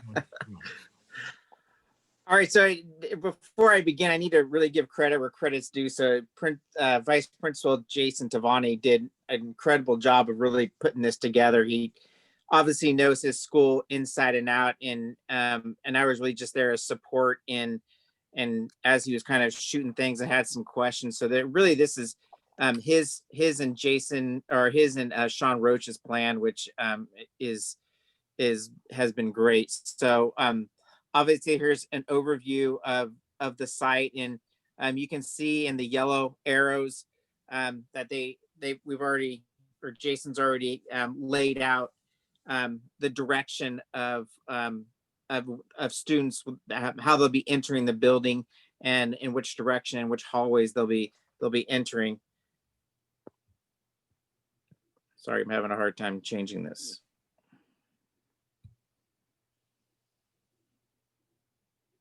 There you go. Slide 3, they have 6 access points, which are as the green stars. Each access point, they'll have students will be assigned to, and they'll be assigned based off of the classroom. So basically it's like, you know, if you have first period and you're in classroom 3 or classroom 4, you'll go to this area and then you'll enter the building at one of these locations. Where my part comes in is putting in the signage and directing the students back into their classroom. The same as when they release, they'll all release and go in the same direction, and then go to the area where their next class is going to be, wait, and then the bell will ring, then everyone will enter their classroom as they would the first period class is the second period class. Am I explaining that right, Jason? Yeah, you got it. The whole idea is really just to eliminate the need for kids to kind of cross paths. Everybody entering a certain entrance will be going in the same direction, kind of like a freeway. Some will just be getting, onto the off ramp sooner than others. Here he does a great job of really saying, okay, so if you're in classrooms 1, 3, 4, 5, 6, and 7, you'll be entering into this doorway right here. He's got a picture of the door and in the direction of which way you'll be going to enter into those classrooms. The same will be said is at the end of the period when they leave, those students will continue to go out the classrooms and go down the same arrows and out the building so they can go back to their next meeting place. I believe we've got more pictures of the meeting places. So again, like rooms 10, 11, 12, 13, the music, they'll meet in this area. And so if your next period coming from room 1 was room 10, you would go to this area, go out the building and then go to this area to room, so you could enter the building to go to room 10. And then all this will, like I said, we'll have signage outside, but we're also going to have signage on the interior as well. We'll have stickies on the ground pointing which direction students will be going, on the hallways, on the walls as well. So students shouldn't be confused on which direction they should be going. Again, for the next sections, so the library, rooms 21, 22, 23, and 24, they'll meet in the front and enter in there. And then if you're entering rooms 25, 26, 27, 28, 29, they'll again move in the back and then enter into that main back doorway. And then we also have the gymnasium for PE, and they'll be entering into the side off of Fountain into the gymnasium. And then the last one is for the portables and the wood shop area. They'll meet right outside on the blacktop and then enter in. They'll be lining up and then entering their classrooms.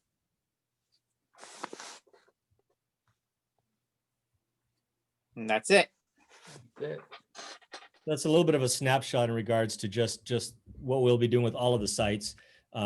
At one point in time, a couple of meetings ago, we had commented that we're trying to put together a small little sort of flip chart or brochure for students and staff to follow, that just as a reminders, when you get to school, here's where you go. This is what temperature checks look like, so on and so forth. So we will have something together for students once we have a better picture of what that pattern looks like. But that is something we're intending as well. I think it's important to note, we have been ordering and working with the county office for stockpiling all of our personal protection equipment. So for example, I know we have a couple thousand, I think 3,000 N95 masks already ordered that are intended for staff. N95 masks, of course, have to be fitted appropriately. Otherwise they don't function. They'll function worse than a bandana. So I think as people think about N95, it's not just putting it on your face, but put on appropriately. But we have those available. We have pretty much every form of PPE ordered and stockpiled. Nurse Powley has been working very, very hard with that, along with Claire, Director Davies. And so that's in place and working. We have confirmed that we're able to facilitate employee childcare thanks to the very hard work of Director Martinez and Director Mankey. Now we just simply need to determine from staff who needs it and what time of day, so on and so forth. Again, this reflects back to the survey, but we're going to get that information as well. We do have Principal Garcia has been working with his athletic director, Ms. Gayona, on setting up high school athletic conditioning, which we're hoping to get moving in December, if not a bit sooner. This kind of goes towards that question earlier today about trying to get some athletic opportunities for students. We've been given the go-ahead to be working on that conditioning. We have to have plans in place, and they're working pretty hard on getting those together. And we are looking to set those up for all of the different sports teams so that we can at least get some sense. There's a small sense of normalcy there in terms of trying to get students back and working with our coaches and our teams. So that's in progress. The question of testing has come up quite a bit, and been working with other districts in the county as well as the county health department. And county health was really clear with us that be careful about the myth of sort of the partial myth of testing. Testing is a tricky thing because it's really just a snapshot. A person could test at 8 p.m. on Monday and then get infected at 9 p.m. on Monday. It's really only a snapshot in time. And to make it any effective over a long course of time, you would need to be testing people repeatedly. While again, that's not something we're dismissing, it's just something to be aware of. I have asked through the Superintendent's Council for Dr. Moreno to see if we can get testing sites set up here in Pacific Grove. We know there's right now currently a free testing site in Seaside, but Pacific Grove's data looks different than everywhere else. Our cases are lower, our incidences are lower, and by not having testing here, I think Trustee Paff had noted this, I think it skews the data a little bit because we should be helping to push that percentage down a little bit if we have 0 cases here, but the testing's not happening necessarily. So we're trying to get a testing site established for our area. I don't know if that's going to work or not, but it certainly would be great. Anyone out there who would like to certainly contact the county health and would like to encourage them to do so, I'm sure that'd be appreciated and helpful. And then a couple of other quick notes. The question to come up about other school districts approaching for a waiver. Currently, not every district that has applied for a waiver has had it approved yet. In fact, there are some districts that have applied. They applied right when the waiver opportunity opened a few weeks ago and are still have not been approved. Locally in the peninsula, it turns out, as I confirmed today, that Monterey Peninsula Unified and Carmel Unified are not moving forward with a waiver at this point in time. They noted similar challenges that we noted in regards to the fluctuation of COVID, number of cases, the winter coming, and all of those pointing to just very uncertainty. And that uncertainty has led them to hold off on any waiver applications at this point. Carmel Unified, in fact, is where we are in terms of trying to amass more information via surveys. So, in as far as pacing goes, we're pretty much matching what's happening around us. It'd be helpful to have see some instances of successes so we could help model some of that. And in that way, we've been looking at some of the school districts across the state. Principal Rogaman, who is the chair for the statewide elementary education council for AXA, has been able to tap into some of the successful school districts out there, and we're bringing that information to take a look at as well. And then last but not least, I did want to point to some of the success that we are making with our targeted special cohorts and groups, namely in this case, special ed and the transition program. And Director Davies noted for us today some of the success that they've had with the protocols that they've put into place. And I think we're learning a lot from implementing some of these smaller groups that's going to help us establish a better plan coming forward. After this very first step of surveys and kind of reading through the information as quickly as we can, clearly the conversations will be happening with our staff, trying to get a better read on their interpretation of what we're seeing, their interests, their needs. They'll be definitely very much part of the conversation as we plan forward. They will not be left out at all, but it's just a matter first of getting through this very first step. I think that's all I have for now, but I'm happy to answer any questions from the board or however you direct, Madam President, but that's where we are. Well, that is a great update. Thank you. You guys have been doing so much work on this. It's that map. Is really, really cool. I had a couple questions about it, but before I do that, I wanted to invite Shannon McCarty to finish what she had to say, but I don't see her on here. So unless someone else sees her waving her hands, I'm gonna. Or at one point. I don't know if she up, maybe but I just don't lost see her now. connection. I'll text her right now to let her know, Madam President. Okay. Somebody's probably running the microwave at her house. Yeah. So we'll come to the board and then check with Shannon in a minute. For the maps, I saw the number. There was a couple numbers. So there was numbers of classrooms, 1, 2, 3, 4, 5, and then there was a larger number, which I was making an assumption because I think unless I missed. If I didn't hear it, the other number was how many students you can fit in the room. Right, based on square footage, a formula. That's what you were noticing on that map. Okay, so then is there, and maybe you're working on this, but is there math to say, okay, well, we can fit 6 in this room and 10 in this room, but where's the 4? If we had 20 students, where's everybody else going to go? That's the where we're challenge. at, right? We Yeah, that's still the don't challenge. know that. Right. It's kind of a rhetorical question in a way. I just wanted to make sure I understood that map and the plan of what you guys are doing. And Well, and that's a great question and a great point, because this is where the parent survey becomes very important. If we determine that, just say, for example, we determine out of a class of 28 students, we hear back from the families and find that only 20 of them are willing to come back and the remainder want to be in distance learning, then we're going to be able to appropriately assign the rooms that we need to assign. Having that information ahead of time helps us out a lot. And that also helps us avoid trying to do the multiple cohort with a single class if we can. So the data is going to be important in helping to drive that. I don't know if Director Kelly or Mr. Tavani, if that's accurate or not. yes. Okay. Okay, thank you. And looks like maybe Ms. Chavez, are you going to speak on behalf of Shannon? Yeah, Shannon couldn't get back in. She tried multiple times and she said it wouldn't let her back in.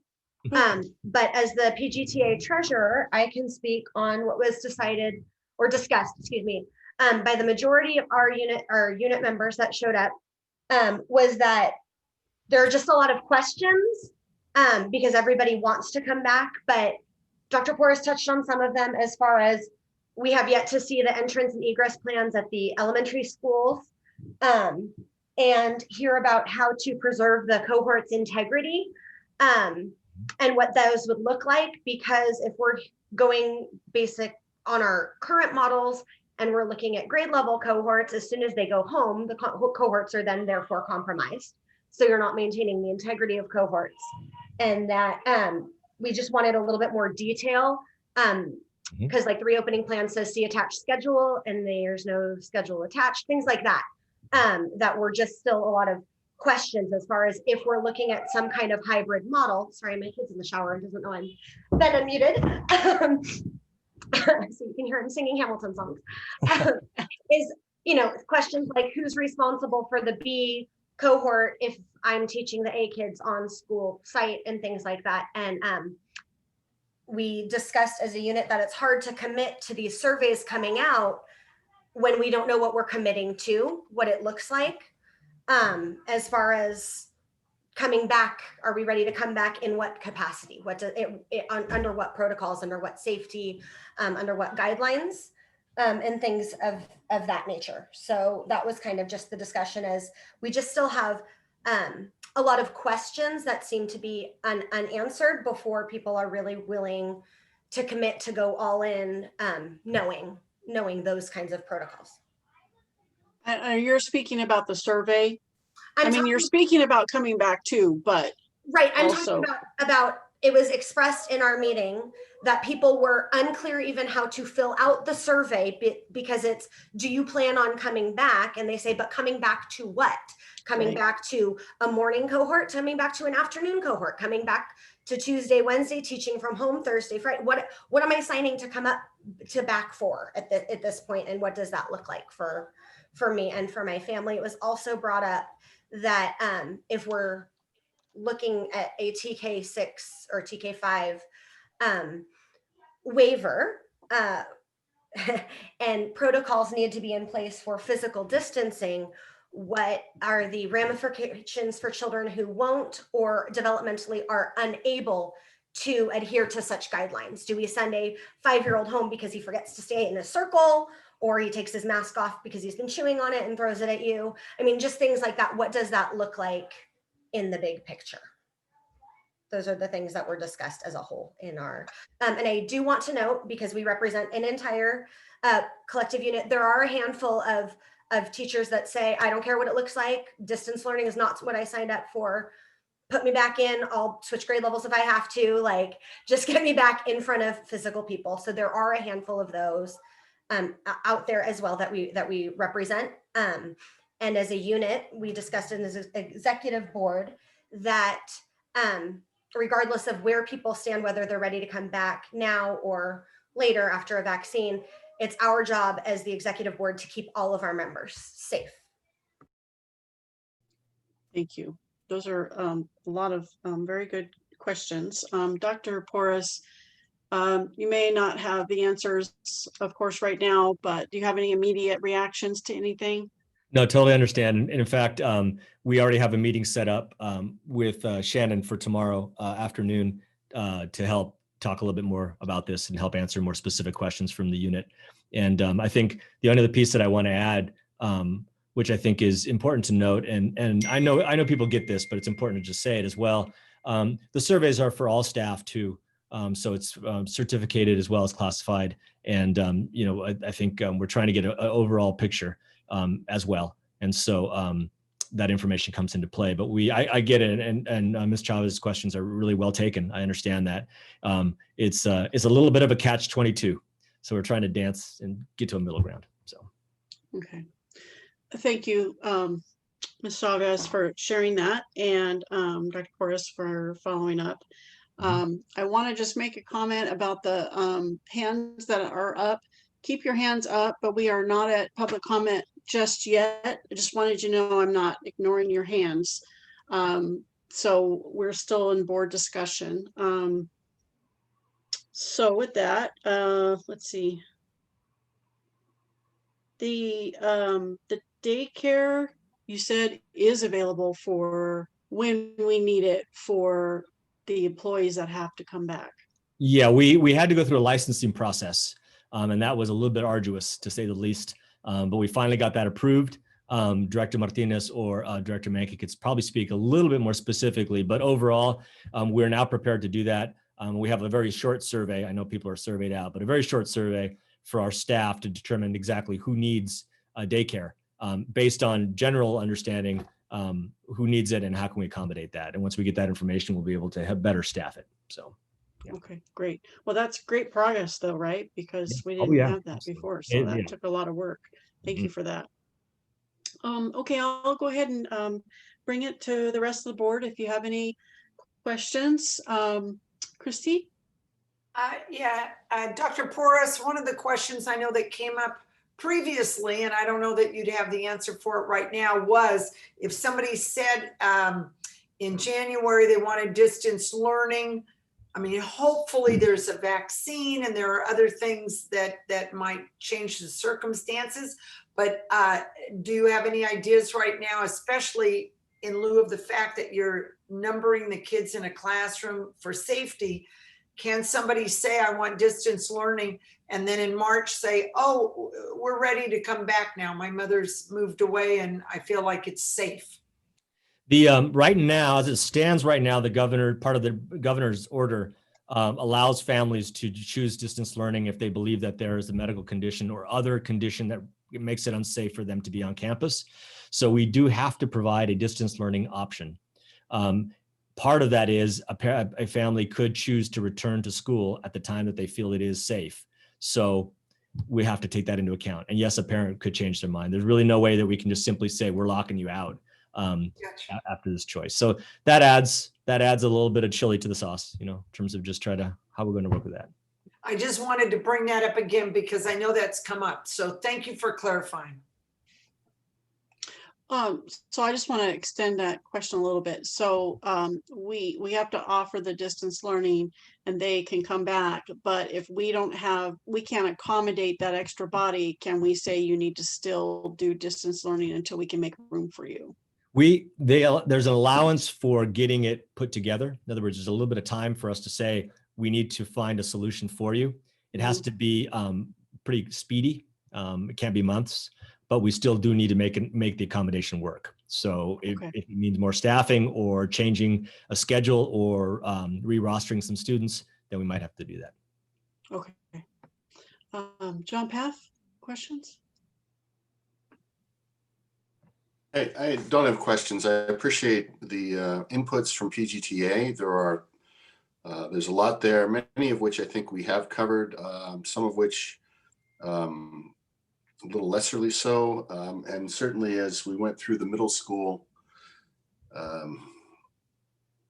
in egress and ingress plan, at Forest Grove, there's somewhat of a similar plan that could be put together. You know which classroom you're going in. Robert Down, of course, is is going to be a horse of a different color. But having laid out that I understand that there are concerns and problems, our goal as a board and what we need to direct and provide to admin is basically say, take your best approximations. We know it's going to change, but we can't not plan on it. And I appreciate the level of effort that is going on right now to basically look for a January opening timeframe. We don't have to pull that trigger, but we should be in a position where we say, okay, if these number of items have taken place, this should work. And my expectation is, in fact, that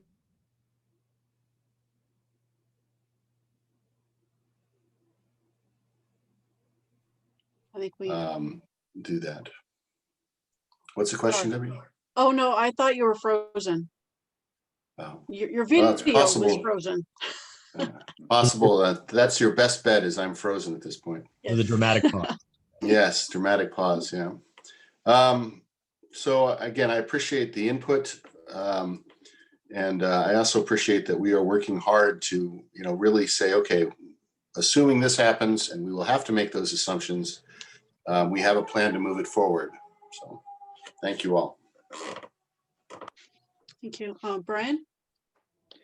A couple of things. These are for Matt Kelly, at least initially here.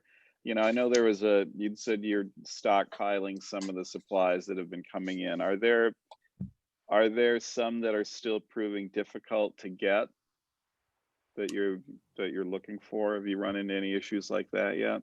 Not that I'm aware of. Director Davies, you've been probably closer to this than I have. I don't believe that there has been. I think really some of it is more now about, okay, so if we're going to do small cohorts in a classroom, and it looks like plexiglass barriers are the next step for us.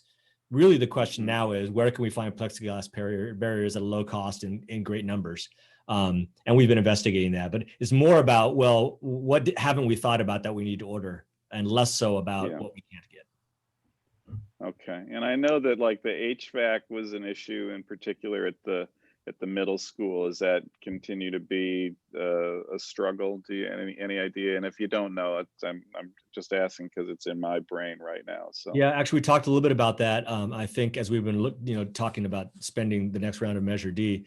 At this point right now, we believe that the air circulation system, because the air interchange rate is still workable and satisfactory for what we need to do. And so I think we're okay there. Director Kelly, if you want to add to that, you're more than welcome to. Yeah, the middle school we're able to bring in outside air by the units that we have.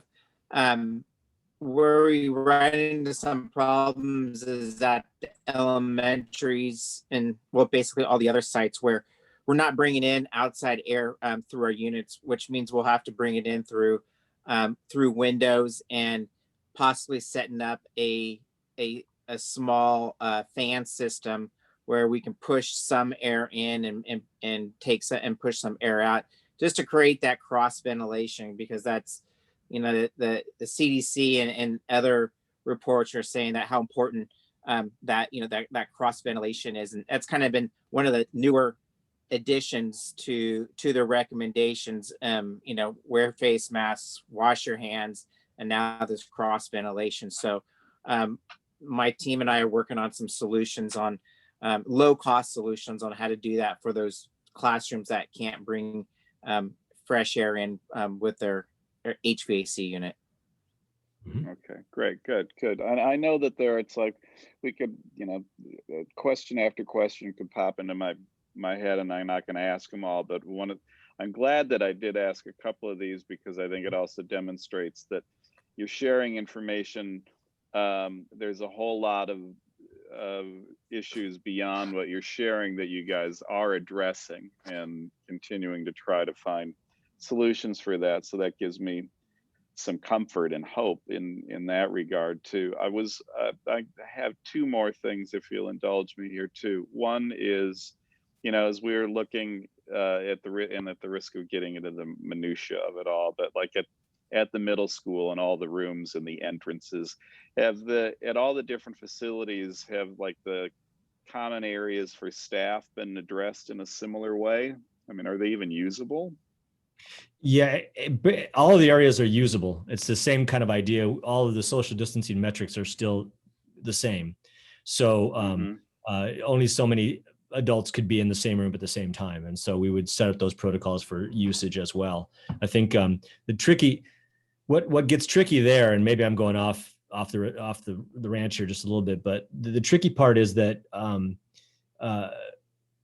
we have to follow a cleaning and disinfecting protocol as well. And so for some of the common rooms where we know that we're going to have an interchange of people, it's sort of like in a staff room, if we let in 10 people in there and that's now a cohort, does that mean we can no longer let anybody else in there, right? Somebody different. Yeah. And then that falls to the cleaning and disinfecting rate. So that's kind of that's a little bit of a gray area. And so far, every district in the county is kind of stumbling on that. We talked about that a little bit today in a different meeting.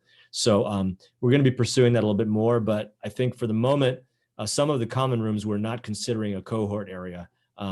And we have to kind of figure out how to deal with the cleaning part of it. I don't know, Director Kelly, again, I'm sorry I keep putting you on the spot, but if there's anything else that you think I'm missing there, by all means, please add. No, I am working on a solution to that and have been, and we're actively testing a product right now that actually you administer it to the room, to furniture, and as any living organism falls onto it, it actually kills it. And the testing's been very, very positive on it right now. We're in week 3, and the numbers that most of the numbers that we have tested on living specimens in those rooms have gone way down since we've put the product down. So it's a product that we can use up to 3 months. It goes along with our normal disinfecting and cleaning, and it really does solve that problem of different cohorts coming in and out, because it's actively killing viruses and living, even molds and stuff like that as you're sitting there. It doesn't address though airborne viruses so coronavirus that is airborne and not on droplets would be a different story. And that's where the cross ventilation comes in. Okay, great. And then just one last thing on the surveys. I know you guys had said that you're trying to increase the response rate. Do you have a rough idea percentage-wise of where your response rate is? It varies a little bit depending on which survey we're talking about. But if you look at the staff survey as an example, and you consider that we're talking about all staff, so certificated and classified, and including the adult school, if you didn't disaggregate any of those and just as a whole group, it's probably about 16%, 60% completed. But as you start breaking down, you get that changes just a little bit. Overall, though, we're still hoping for a little bit better, just so we can have a better understanding. And I get the points that Ms. Chavez brought up, and hopefully we can address some of that and make it a little bit easier. In terms of the parent responses, we're doing a little bit better, and it varies site to site. For example, Forest Grove is close to 100% complete, and some of the other sites are not quite there yet. So it's just going to vary. Getting there. We know the numbers. We just got to work on them. Okay. Thank you. Thank you very much. Don Malton? Thanks, Debbie. Yeah, no question, really just a comment. I mean, I think along the lines a bit of what Trustee Paff was mentioning, I think we have to find a balance. I know, I understand the concerns from some of the teachers and some of the parents. I also appreciate that, a number of the teachers are excited about the students coming back, and the parents, would very much like to have their students return to school. So I would just advocate for coming up with a balanced approach where we will probably be in some situation where some of the students and some of the teachers will be back at school at some point and others will not be. Having worked for the last 8 months for an organization that never shut down with hospitals and jails, I would say that none of the challenges I've heard around addressing COVID safety issues are insurmountable. So I'm confident that we can find a way to do that in the future when the time is right. Thank you, John. Student advisory, Gabby, do you have anything that you'd like to add or ask? I don't really have anything to add or ask, but I am looking forward to hopefully being more in person. I'm looking forward to whatever plans. And even though I know it's gonna be difficult, I really appreciate all the work everyone's putting in to make this possible for us. Thank you, Gabby. Okay, I'm gonna open it up to public comment. Before I do that, I do want to just remind everyone we are gonna to give everybody the fair same time. We are gonna time everybody to 3 minutes. Also, please remember too that, you know, none of us really want to be in this position. Somebody said earlier, I'm pretty sure, in fact, I'm positive that everybody that's in this meeting that's a teacher, even at one point was a teacher, never went to school and had a desire to teach children on the computer. So it's not something we wanted, is we're dealing with it. So just please understand that. And I also just want to make sure that it's clear that the discussion we just had is part of planning. We are not saying all of this is happening in December or January, or we're not saying that. We're saying we're planning at when and if we are able to accommodate all of the requirements. This is how we're going to do it, just to make sure that's clear. Okay, now first up is Elliot Hazen. Hi, thank you so much. I just wanted to kind of reiterate the same comments Mrs. Chavez said. As a parent, when I read the survey, my first response was, it depends. We don't know what COVID's going to look like. That's not something as a school board we can control the situation in the county, sadly. And I guess I would hope, or just ask, make sure that we're still planning for what if we can't reopen. What are we doing to support the teachers that are doing an amazing job? What are we doing to support the parents? And our, you know, all the talk about reopening gives hope, but I think that might also be a little bit of a unrealistic expectation given the way things are going for us. So just to say, if you can add more clarity to the survey, you know, would you be interested in a hybrid learning option if this is what it looks like? That's a question I could answer a lot easier than just would I be interested in it, because my answer would be it depends. Thank you. Thank you. Okay, next up is Steve Thomas. Good evening, Board of Directors and staff. Thanks very much for taking my comments this evening. A couple of things that I just wanted to put out there. You know, there was a comments earlier, what about testing? So I have a friend who works for the NFL, not in the bubble, and I asked him how testing looks at his job. And he's pretty high up there and was able to let me know that they are testing, and again, this is the NFL, but they are testing every single person, every player, every staff member, every single day.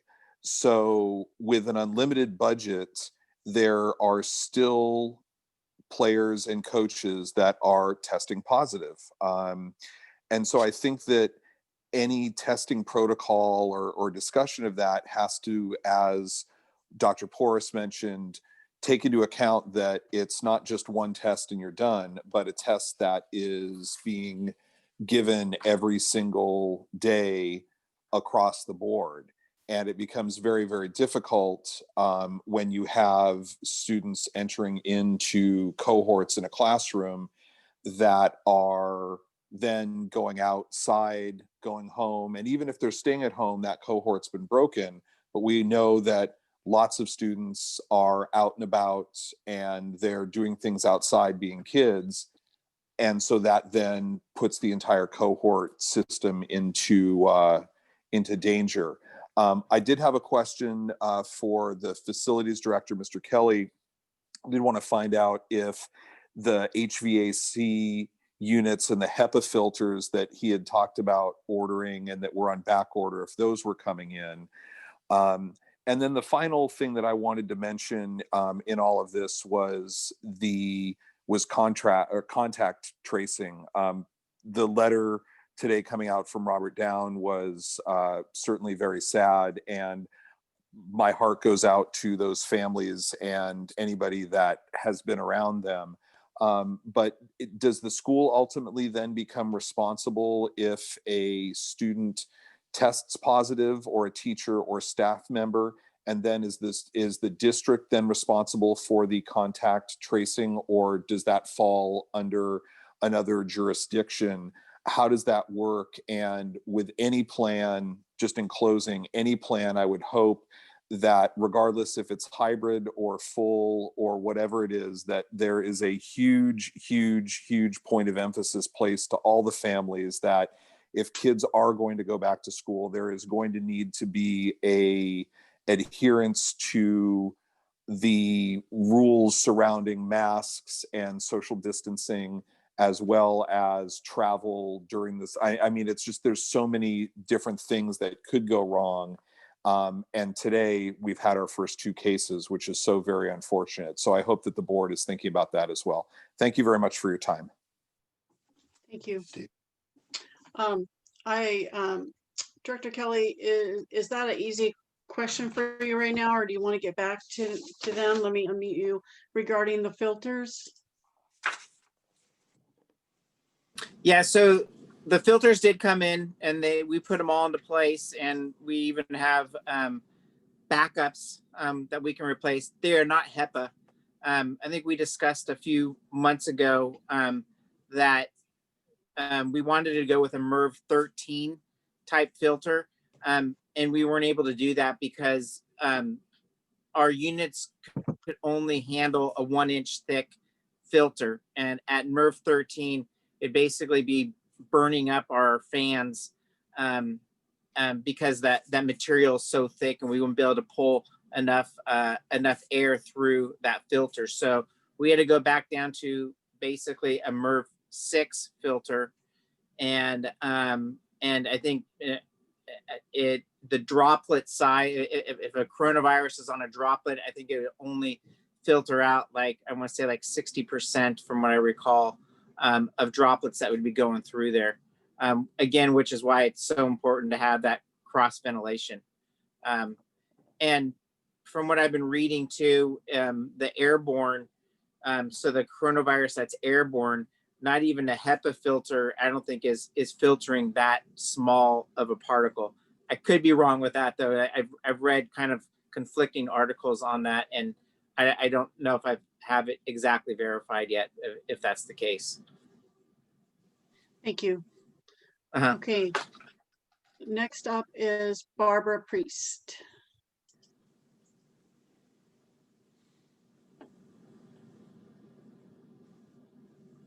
Good evening.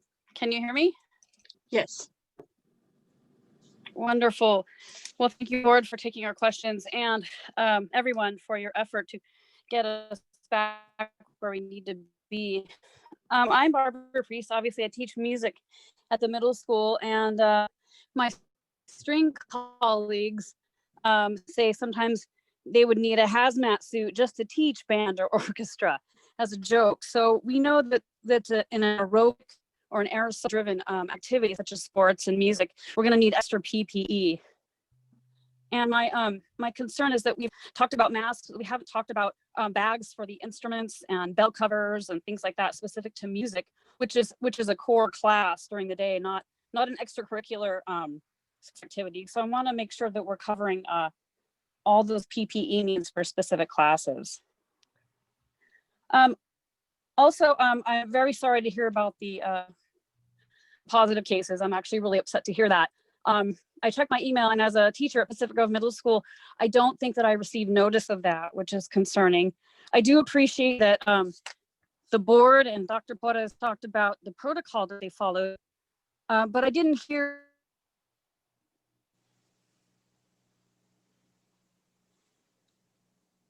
I think we lose her. We lost Barbara.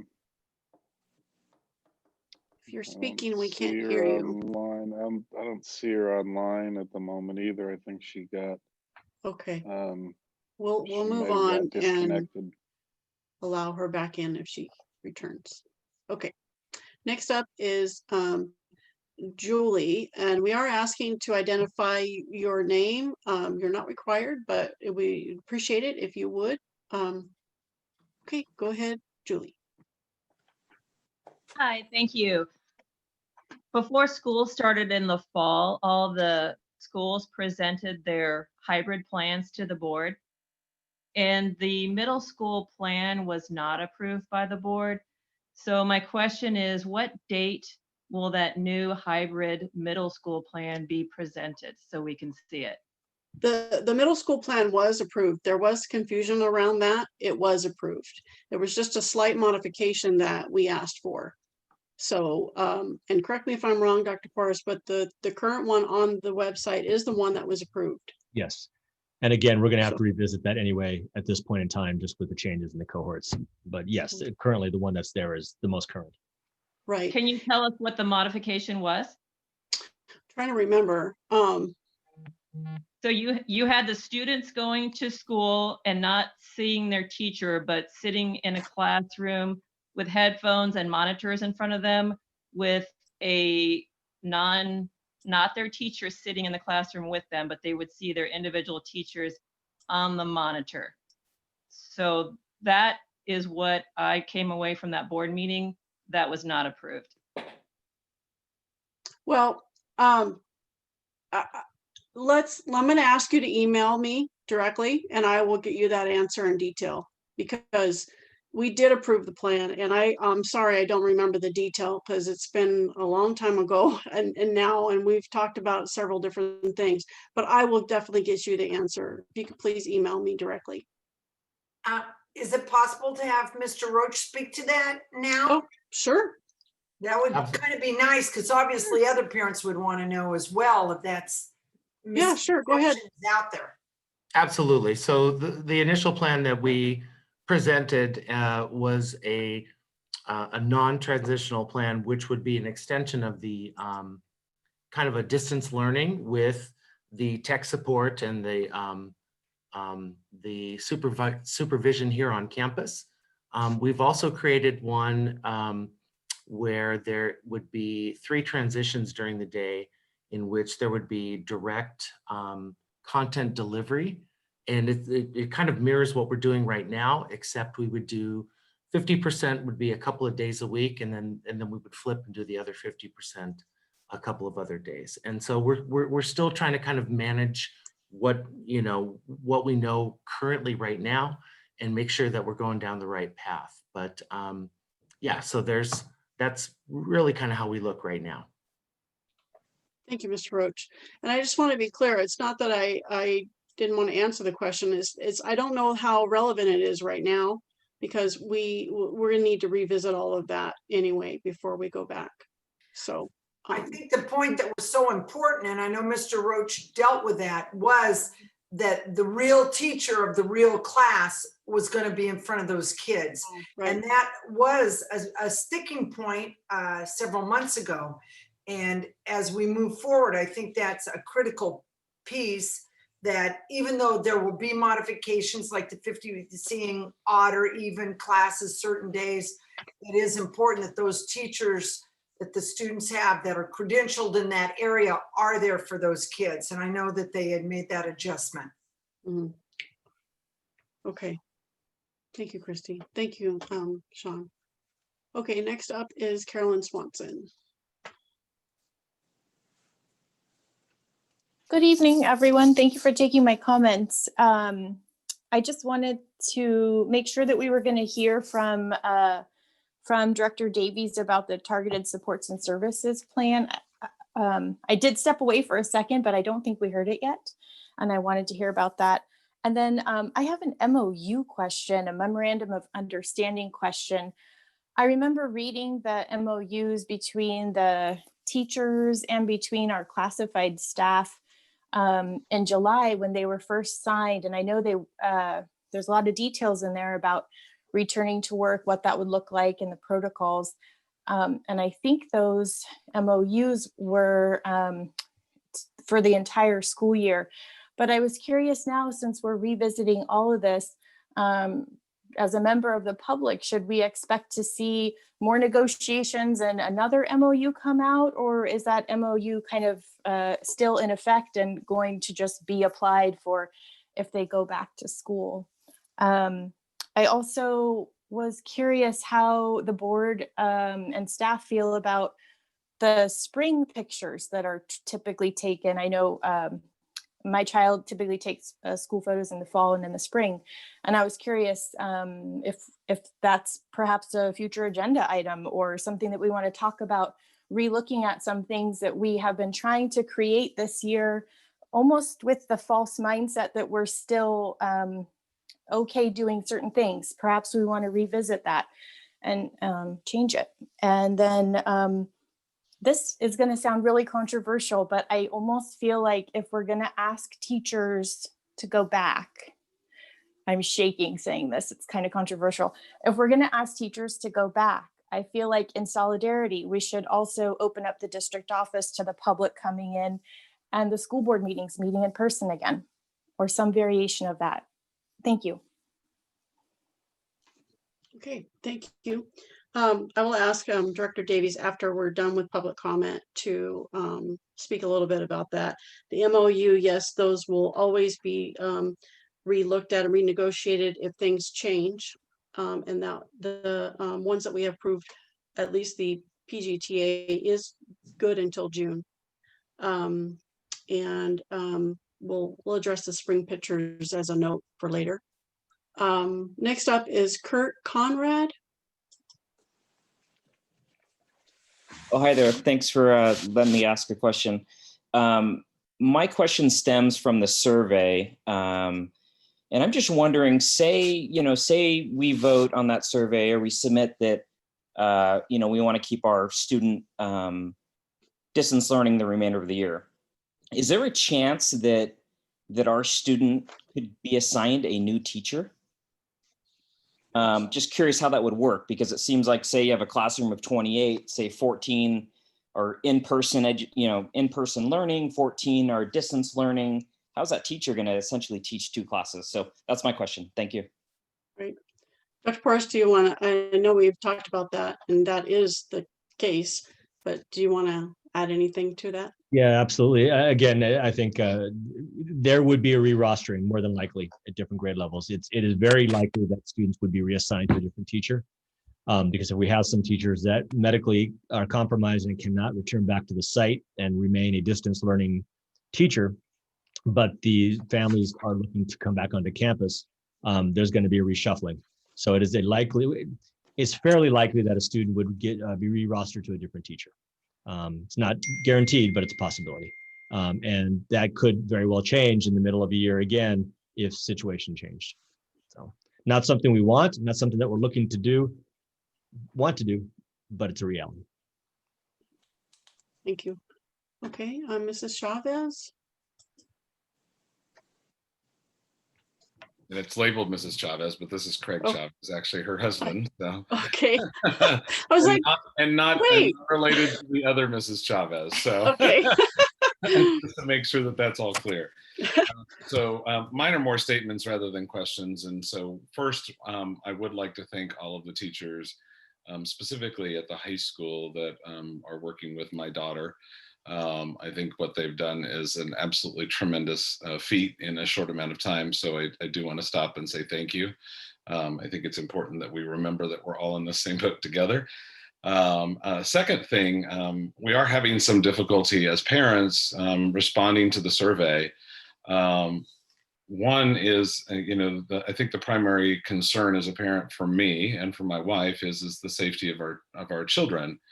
And I don't know that we have enough information in regards not to necessarily the protocols of whether or not masks will be worn, but at the high school in particular, where the challenge of the change of classes and how cohorts will be maintained during the course of the semester, so that contact tracing can take place, and that that if something were to happen, because basically our assumption is that it will happen and we have to be able to respond to it quickly. I would ask the board to consider, as a result, if that is something that is not achievable at either the middle school or the high school. I think SEL, or the social emotional learning of our students, is really, really probably the most critical thing. I've heard my child say, it's not really about the classes, it's about being able to engage with friends and to actually be human. So what I would say is I would ask the board to consider for the second semester, rather than moving from distance learning wholly, is it's actually to maintain distance learning for learning purposes, but perhaps to have a day identified of the week in which, for example, the freshman students would come in cohorts, have activities that were outdoors where spaces could be maintained and that we wouldn't have to worry about airflow or whatever else was going on. They would still have masks on, and that they were able to engage with their friends. Kind of like if you've heard the term link crew or whatnot, some of those kinds of things that keep the sanity and keep them feeling like school is actually still a place where they want to keep coming when this is all said and done. So I appreciate your time and allowing me to provide comment. Thank you. I know, read the parent survey. I know you took some notes there, Dr. Porras. Thank you. Okay. Okay, next up is Chris Darton. Thank you, Madam President. Chris Darnton, I'm a Robert Down parent.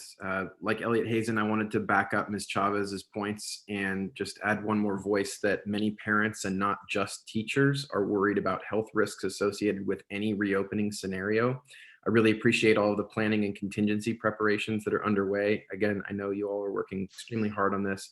However, absent a widely distributed vaccine and other precautions by spring, reopening is not going to be a single choice point. As you've noted, families will change their minds. Any outbreak is going to need to lead to new closures and quarantines. Teachers are going to have to juggle multiple tracks, including hybrid model, as well as a distance learning cohort. So any survey response, even if you get 100% response rate, is not going to be authoritative or even all that accurate.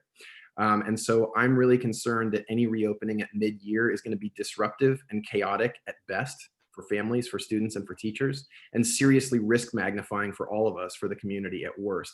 And I think that the positive cases at Robert Down, again, tragic as they are earlier today, indicate this. I appreciate that everybody followed the protocol, but the key thing was that the exposure was small because we were talking about brief outdoor photos. If we had returned to any hybrid model after fall break, that would not have been the case.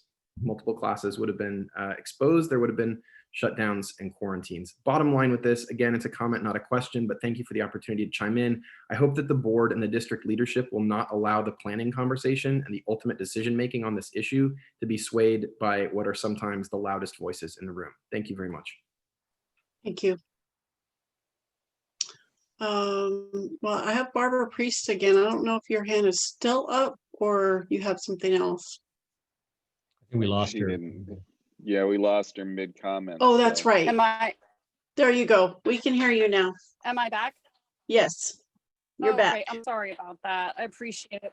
Again, appreciate everyone's comments and the work to get back into school. I think I left off where we talked about the unfortunate Robert Down incident, and I think everyone said what I meant to say, which is this is concerning that we were outdoors and there was staff and parents even around, and we couldn't keep COVID out of that event. And Steve Thomas said, he mentioned that we can't keep COVID out of the NFL. And I hope we could make some decisions so that we could be the district that doesn't bring COVID into the community. I think I mentioned, so the PPE specific to music, which is in class during the school day. And we're looking for sources. I don't know if Matt Kelly has sourced beyond the N95 mask, but bell covers and masks for musicians and the way to launder those, because we are a state award-winning program. We'd like to get back to rehearsal when it's safe to do so. Lastly, I'm sure the email to this community and the staff at Robert Down was empathetic, although I didn't feel that as much tonight. I know that we celebrated the protocols that we did, but again, it's really unfortunate that we had that incident, and that I'm kind of surprised that we're already talking about spring pictures and moving forward. So music's working great online. We hope to present to you a virtual concert coming up, and that you'll consider keeping us safe as can be. And thanks for hearing my comments tonight. Thank you. Dr. Porras, I would ask Mrs. Priest to reach out to Mr. Roach and Mr. Tavani about her individual needs for her class. Absolutely. Just If you let could, us if know. you could do that, yeah. Because Let us know what you I mean, is it like garbage bags, or I mean, what is it that you need to cover the instruments? I was trying to be funny, but it's not a funny matter. But if you could just share that with Right. your administrators, I'd appreciate that. Yes. Okay. Next Absolutely. up, We'll share it as a department. okay, perfect. Next up is Christina Luciano. Good evening, members of the board and PG community. My name is Christina Luciano, and I'm a second grade teacher at Robert Down and a parent of a first grader at Robert Down. As a teacher, I spoke at the last board meeting about my desire to be back safely in the classroom with my students. I absolutely realize the limitations of distance learning as a household with 2 working parents, the challenges it creates for our families. However, with the cases continuing to increase in Monterey County and all the risks of returning to a hybrid model, I would really urge the board to truly consider if we are ready to move forward with filing the waiver. At the last board meeting, some parents brought up concerns that I share regarding the social emotional impact on our children. However, I believe the current struggles pale in comparison to the immense emotional impact a child would endure if they were to lose a parent, family member, teacher, or peer. As someone who has already lost a family member to COVID-19, I don't want to have to explain any loss to my child. Thank you for your time and consideration. Thank you. Okay, I'm just gonna make a note. We have 2 hands up, and we'll end public comment after that point. So Nicole Ortel will be the last public comment, but next up is Erica Chavez, the real Erica Chavez. I just wanted to piggyback off of the other Mrs. Chavez, who was Mr. Chavez, who I'm not related to, as well as Mr. Darton, and just say, as a working parent who's teaching kindergarten at Robert Down with a 4th grader and a 6th grader who's playing viola with Mrs. Priest, that I second the idea, or I want to jump on that idea of really embracing the safety first. And I like that we are commending each other for putting plans into place, because I think that hasn't always been our strength as a district. We tend to sometimes kind of put the cart before the horse a bit and play catch up. And I think that these conversations need to be happening. But maybe we start these conversations now in planning for the fall of the 2021-2022 school year, and commit to finishing out this year solidly with the robust distance learning program that has been begun, and let us hone our craft as teachers. Because I can tell you that having this discussion every 2 weeks, every 2 months, it raises all of our anxiety. Are we going back? Are we not going back? And to just put it off, I don't want to say indefinitely. Obviously, I love my job. I love my kids. But I love my job more when it's safe, and I don't have to tell a 5-year-old who's running toward me on picture day with her arms outstretched, stop, freeze, hug yourself, I can't touch you. So that, I just think that maybe we really need to consider that as a district, and embrace distance learning for the rest of this year, and really look into all of these safety protocols for next academic year. So thank you. Thank you. And you mean school year, correct? Okay, next up is Nicole Ortel. This is our last public comment. Go ahead. Hi, thanks for taking me. I know it's getting late. My question is, I feel like we've talked extensively about elementary and middle school and even high school, but I haven't heard an update in a while from Miss Martinez in regards to the PG co-op and what the plans are, if there are any, how that relates to, the waiver, if there are any plans to open in January and so forth. Okay. I can speak. Yes, to go that. ahead. Hi, Nicole. Thank you for your email. I got your email late this afternoon. Yes, absolutely. And I spoke to you before about this a little bit regarding the co-op, and that it is an adult education program. with adults and children in the room at the same time. So if we were to return, we would have to negotiate children in the classroom without adults at that time. And so we're following the district protocols right now with regard to returning in the classroom face to face. Thank you, Barbara. You're welcome. Okay. Thank you all for those comments and questions. Okay, I'm going to bring it back to the board now.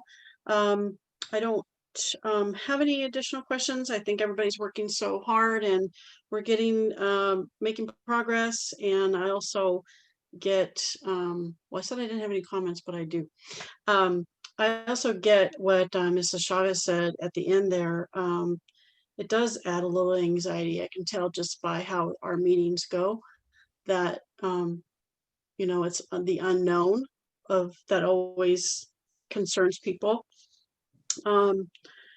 So anyway, that said, we'll keep thinking about how we're going to handle this and keep moving on. Board, any other questions or comments on this item? Going once. Okay. All right. All right. Thank you so much again. And this is a standing item, so of course we will be talking about it next meeting as well. Next item is the review fiscal year 2018-19, 2019-20 utility consumption and expenditures. This was a board request to look at our utility, basically your utility cost. Assistant Superintendent Chimbin Dib. Abby? Yes. Pardon me. In the middle of that conversation, you did have a statement where you said, I'll ask Ms. Davies to respond to that at the end of the Oh, yes. Thank you, John. I did say that and I did plan on doing that. So I'm sorry. Where is she? She's right here. She's muted right now, though. Well, I'm trying to. I think I'm There she good. is. No, she's fine. Okay, you're good now. Whatever you're able to share with us, Clara, I would appreciate it. Sure. So we have, in the world of special education, we needed to move forward with testing students and in a safe environment. So that has been tier 1, where we have started to bring individual students in for their special ed assessment. So every campus has a safe room with plexiglass to allow for social distancing. The parents receive the safety protocols prior to bringing their child on campus. The assessor meets the student at the end of the sidewalk or at the gate. Parent does not come on campus. The assessor uses a system called Facilitron, which is for the contact tracing. And they put the student into the system, into an iPad. They go to the safe room. They have social distancing, all PPT. We purchased a system, Pearson's Q Global. So we are now able to do paperless assessments. So the student responds on an iPad and the assessor is using an iPad, and the system enters all the data and actually comes to the conclusion of the assessment. Then when it's time for the student to leave, the assessor checks the child out on Facilitron. That alerts the custodian to come into the room to do the thorough cleaning. So we just got that out rolling. It required a lot of training for all of our staff, school psych, speech therapists, OTs, and teachers. And so we've got that up and operating. The next tier is taking a look at our students with the most and greatest need.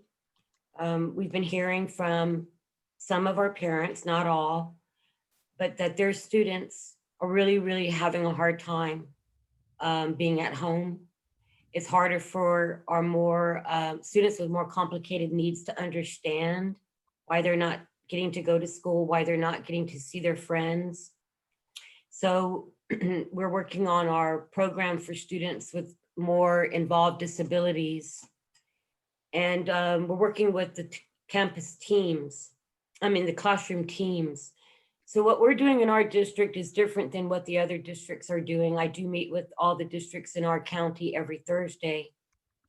They're saying we are opening on such and such date. The classrooms are opening on such and such date. We're not doing it that way. We're doing it very individualized because we have such different needs, not only among the students, but among the staff. So basically, we start with meeting with the staff. They ask us all their questions, which are very, very similar questions and extremely valid questions. And we start with the MOU and we say, we are honoring your MOU. We are not going to compel any staff member to report to work if they do not feel safe or they or someone in their home is in a compromised situation. We also honor our students in the same way. No student must come to school. So it's student by student, it's staff member by staff member. And so I'm having the teachers ask families right now, if we could open the classroom a couple of days a week, so your child could just come, see their classmates, see their staff that they love, have some social interaction, have some fun, have something to look forward to, give your family a bit of a break, give your child more for social, emotional. And then the parents tell us, so we might have a class of 9 and only 3 students will come. Okay, now we know how many students will come in that class. We might have a class of 11, teacher is contacted, only 8 students will come. So you see how it's very, very different. And then we have to ask the staff, how many of you feel that you could volunteer to come in? And then working with the staff, they design what they think is appropriate for their students and what they think they feel they can do. And so we're rolling this out very slowly. And with all the PPT and all the safety precautions, working closely with Matt Kelly, also transportation and food service. So it's very complicated, but we know that we have some children out there that really, really need to get out of the house and touch base, even if it's just for a few hours a week.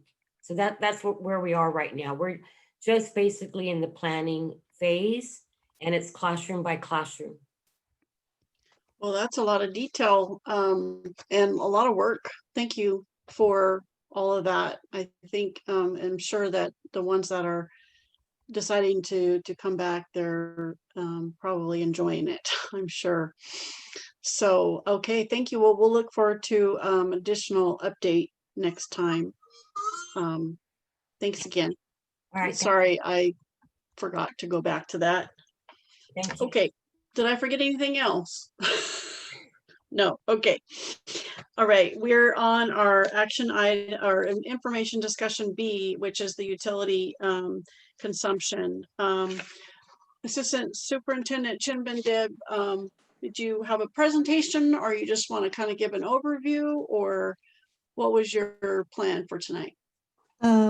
Probably it's the choice preference of the board. I do have a presentation, by giving the time and lateness. I do have a lot. Yeah.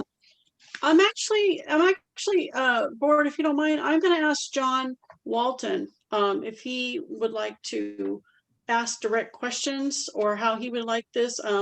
Not to put you on the spot, but this was an item you requested, and I also know that it is getting late. So for you, I didn't know if you had direct questions that you'd like to ask. No, I don't, Debbie, thank you for asking, and to save Song the, lateness and things. I know she's been working all day already. I really just asked because, I think as we move forward with our facilities improvement, we should always keep energy and water consumption in mind. And so when I asked the initial question, it was just really in the sense of, do we know what we've paid in the past? Do we know what the trend is? And should we keep it in mind? So I think it's, just something for me, it was informational, but I appreciate the staff putting it together. And I think, it's a good sort of baseline mark for us as a board and as a district as we continue to improve our facilities, to look for ways to hopefully lower those costs over time as energy costs rise and water costs rise. I'm hopeful we we continue to put energy and water saving measures in place. Thank you. I also want to chime in on this. I know I brought Yeah, this go ahead. up a long time ago because in my previous district, we had built solar panels over the parking lot. And I think I was told that that doesn't work real well around here due to weather constraints. No sun.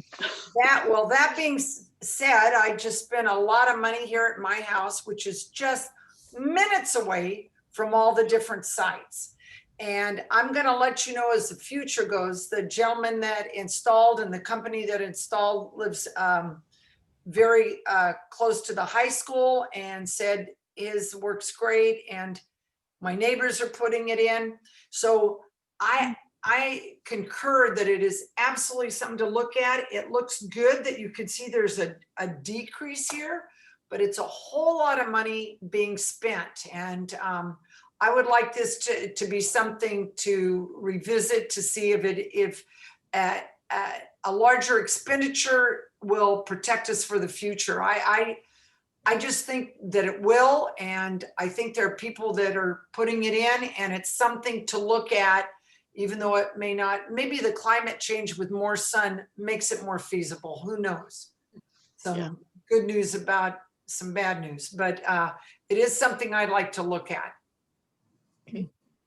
John Paff, I know we're going a little bit out of order, but did you have anything? Oh, good. No, thank you very much for presenting. There's some interesting things in there. For example, we take out a significant amount of water and we pay more because Cal-Am does that. But John is right. We're looking at it as a baseline and a way to just say, okay, where are we really spending it and how do we follow through? So thank you very much. And Ms. Chinbendib, thank you for putting it together. And Mr. Kelly, I assume. Brian? Nothing additional, pretty much what John Paff had said. I thought it was interesting to see how it was great actually to see the reduction overall, and frustrating to see that the less water we use, the more it seems to cost us. So I'm just going to go turn the tap on. I guess I'm hoping it works in the opposite way too, and I can lower my bill. Let us know how that works. Yeah, okay. Okay. Song has her hand up. Oh, go ahead. If I may make a couple comments, thank you for, cutting this, making this brief. To thank our staff, accounts payable technician.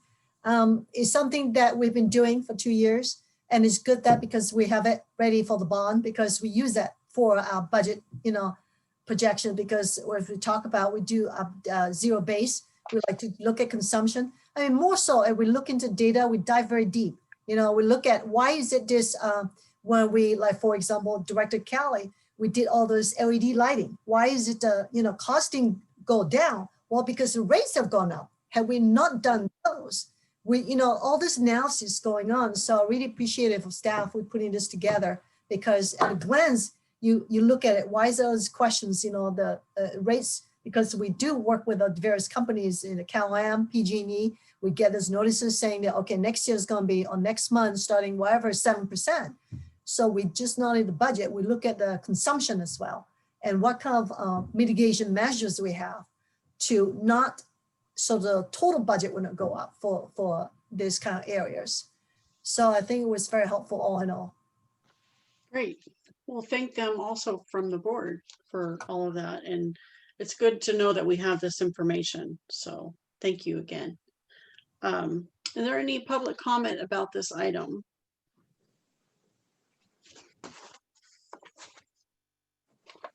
Okay, I'm seeing none. We'll bring it back to the board.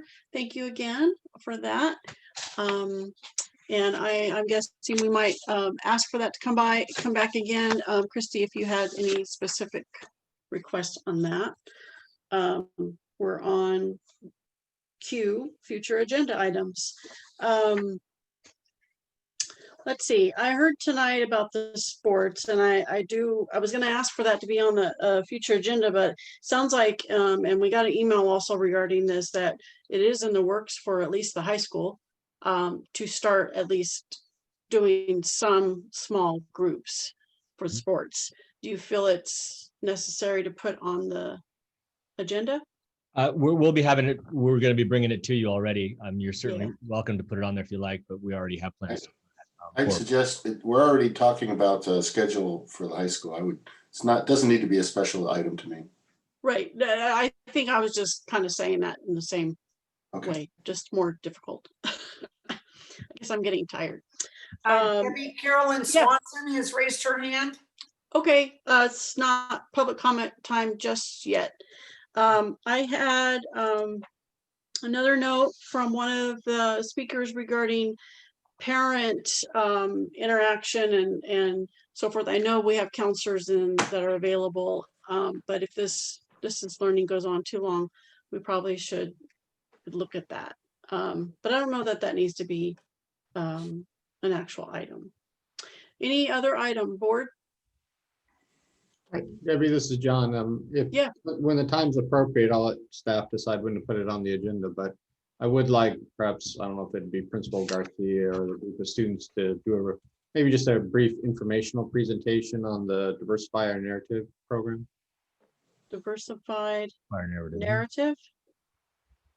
The curriculum, making sure that we have a more equitable and diverse curriculum for students. Yeah, is that something that we're working on, or is that, I thought that was an outside company. We have students speaking to that as well, and staff. I think Principal Garcia would be probably the ideal person to start that conversation with the board, but we can put it on future agenda and just put TVA, and then I can work with staff and try to get a more solid date once we get some idea. If that's okay, Principal Garcia, just a thumbs up. Perfect. And John, is that good for you? Sure, that's fine. Okay, great. Thank you. John Path? I'm good, thank you. Okay. And no for you, Christy? No. Okay. No agenda. Okay. All right. Public comment on future agenda. Carolyn Swanson. Good evening again.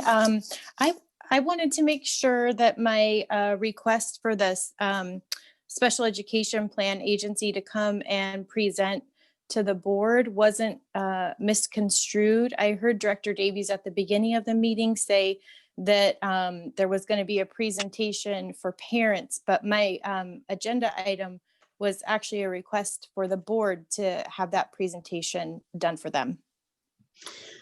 Yeah, thank you. I don't believe that was misunderstood. I thought we are still planning on having this this presentation to the board. Ms. Davies? President? Yeah, go ahead, Ralph. The item reads, a member of the public requested SELPA present on special education, and that's what we're presenting. I think what we did was try to put it at an evening time during the week where parents who would like to tune in to be part of that may do so. And that was our understanding was, and any member of the public can join that. Is that correct, Director Davies? Why don't we let her speak to that to make sure? Yep. And unmute. No, I misunderstood. Oh, I thought it was for, I thought the request was for parent training, so parents could be more knowledgeable about the entire process. Okay. So that would be up to the school board if you want a training by SELPA and how many hours you'd like to put in. Well, I actually, I guess I misunderstood as well. I did think it was just a presentation, just an informational presentation to the board. I didn't expect to have training necessarily.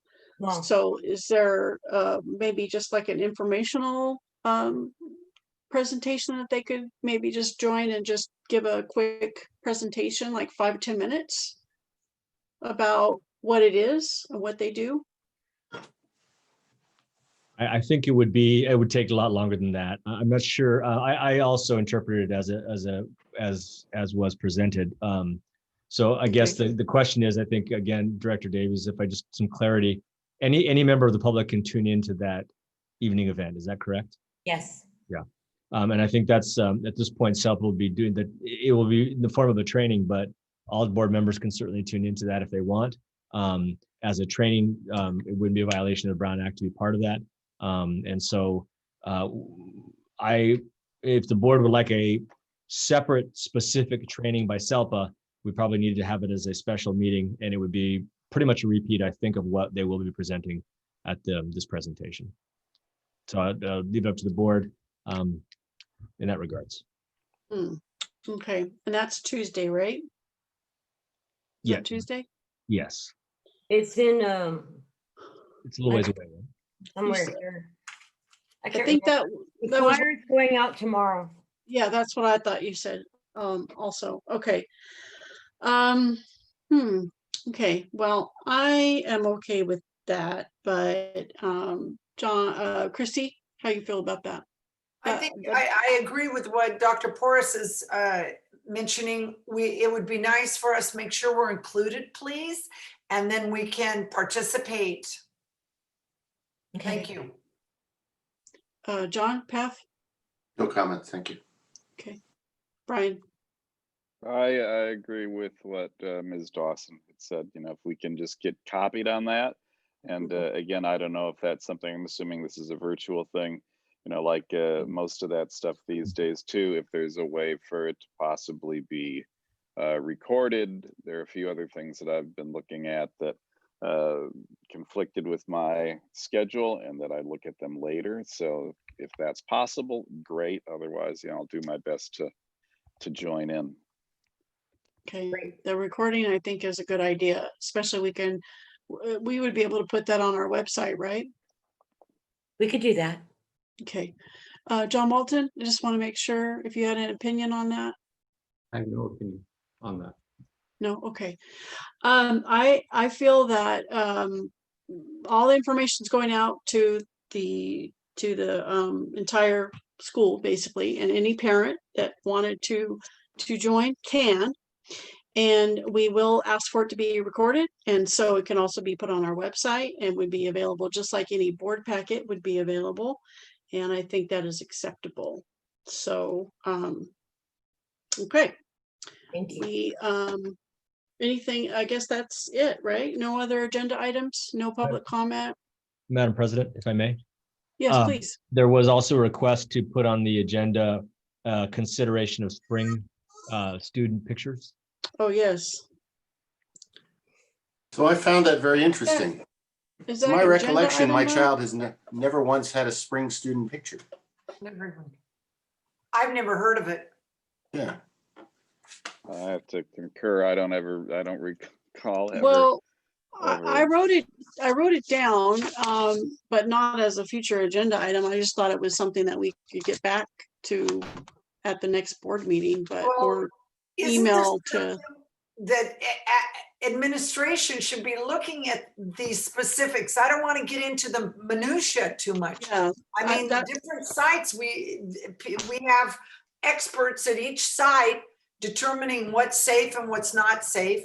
And I think that's the plan we need to follow. I don't want to get it as a board into every single decision that the sites are making. I mean, that's where we trust them to do big and good things. And if there's a question, then it should come under our purview.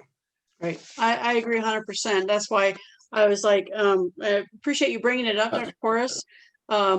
Is it something that we can just revisit another time and maybe get some feedback via email? I don't think it needs to be on the agenda. Whatever the board like to do, we certainly can fill you in if there's other when that time comes and what sort of the situation looks like at that time. And any situation where we're having parents or community come onto campus, we're definitely checking it over multiple times to make sure it's a safe situation. Yeah. And I'm with John. I don't remember spring pictures at all, actually, now that I think about it, in the 20 years that my sons went to school. Anyway, okay. Well, there's no other, let's see, make sure I'm on track. That is the last item. Yep. And everything else is good. Thank you all for participating. I'd really like to thank Matt Kelly's daughter for parading behind with the dog. Oh, I missed it. Let's see it. We want to see it again. Around too. I think Thank you, Debbie. I'm leaning over like I can see her. Oh my gosh, there's insanity there.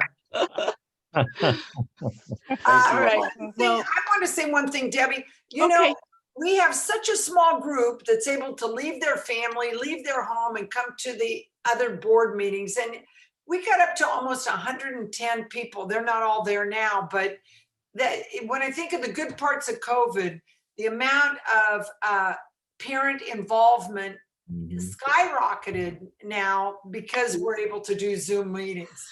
And see what Matt Callie is doing. I think we need to report him. That's my last comment. There.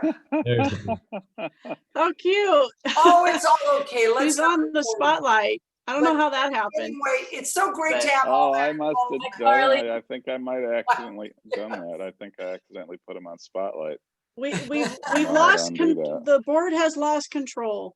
Oh, President. No, I agree with you, Christy. I think too that, I know Carolyn Swanson has asked for the live stream and all that for a while. And I think it's kind of like sometimes things, unfortunately for weird reasons, just kind of work out sometimes. But I agree that once we're back to normal, because we will get back to normal, we probably will consider keep these meetings going. So at least we have more people participating. Yeah, pretty Anything great. else? Good job tonight. Okay, thanks. All right. Well, Everybody everyone, stay thank you. healthy. Yes, definitely stay healthy. Thank you for participating on the hard work, and take care. And we will see you November, whatever. Do we know the date? November 2nd? November 12th. Couple of weeks. November 12th. 2 weeks. Oh, November 12th. It's getting there. Okay. Everybody take care. Good Thank you. night. Bye, everyone. Oh, Everybody. Good and night. meeting is adjourned officially.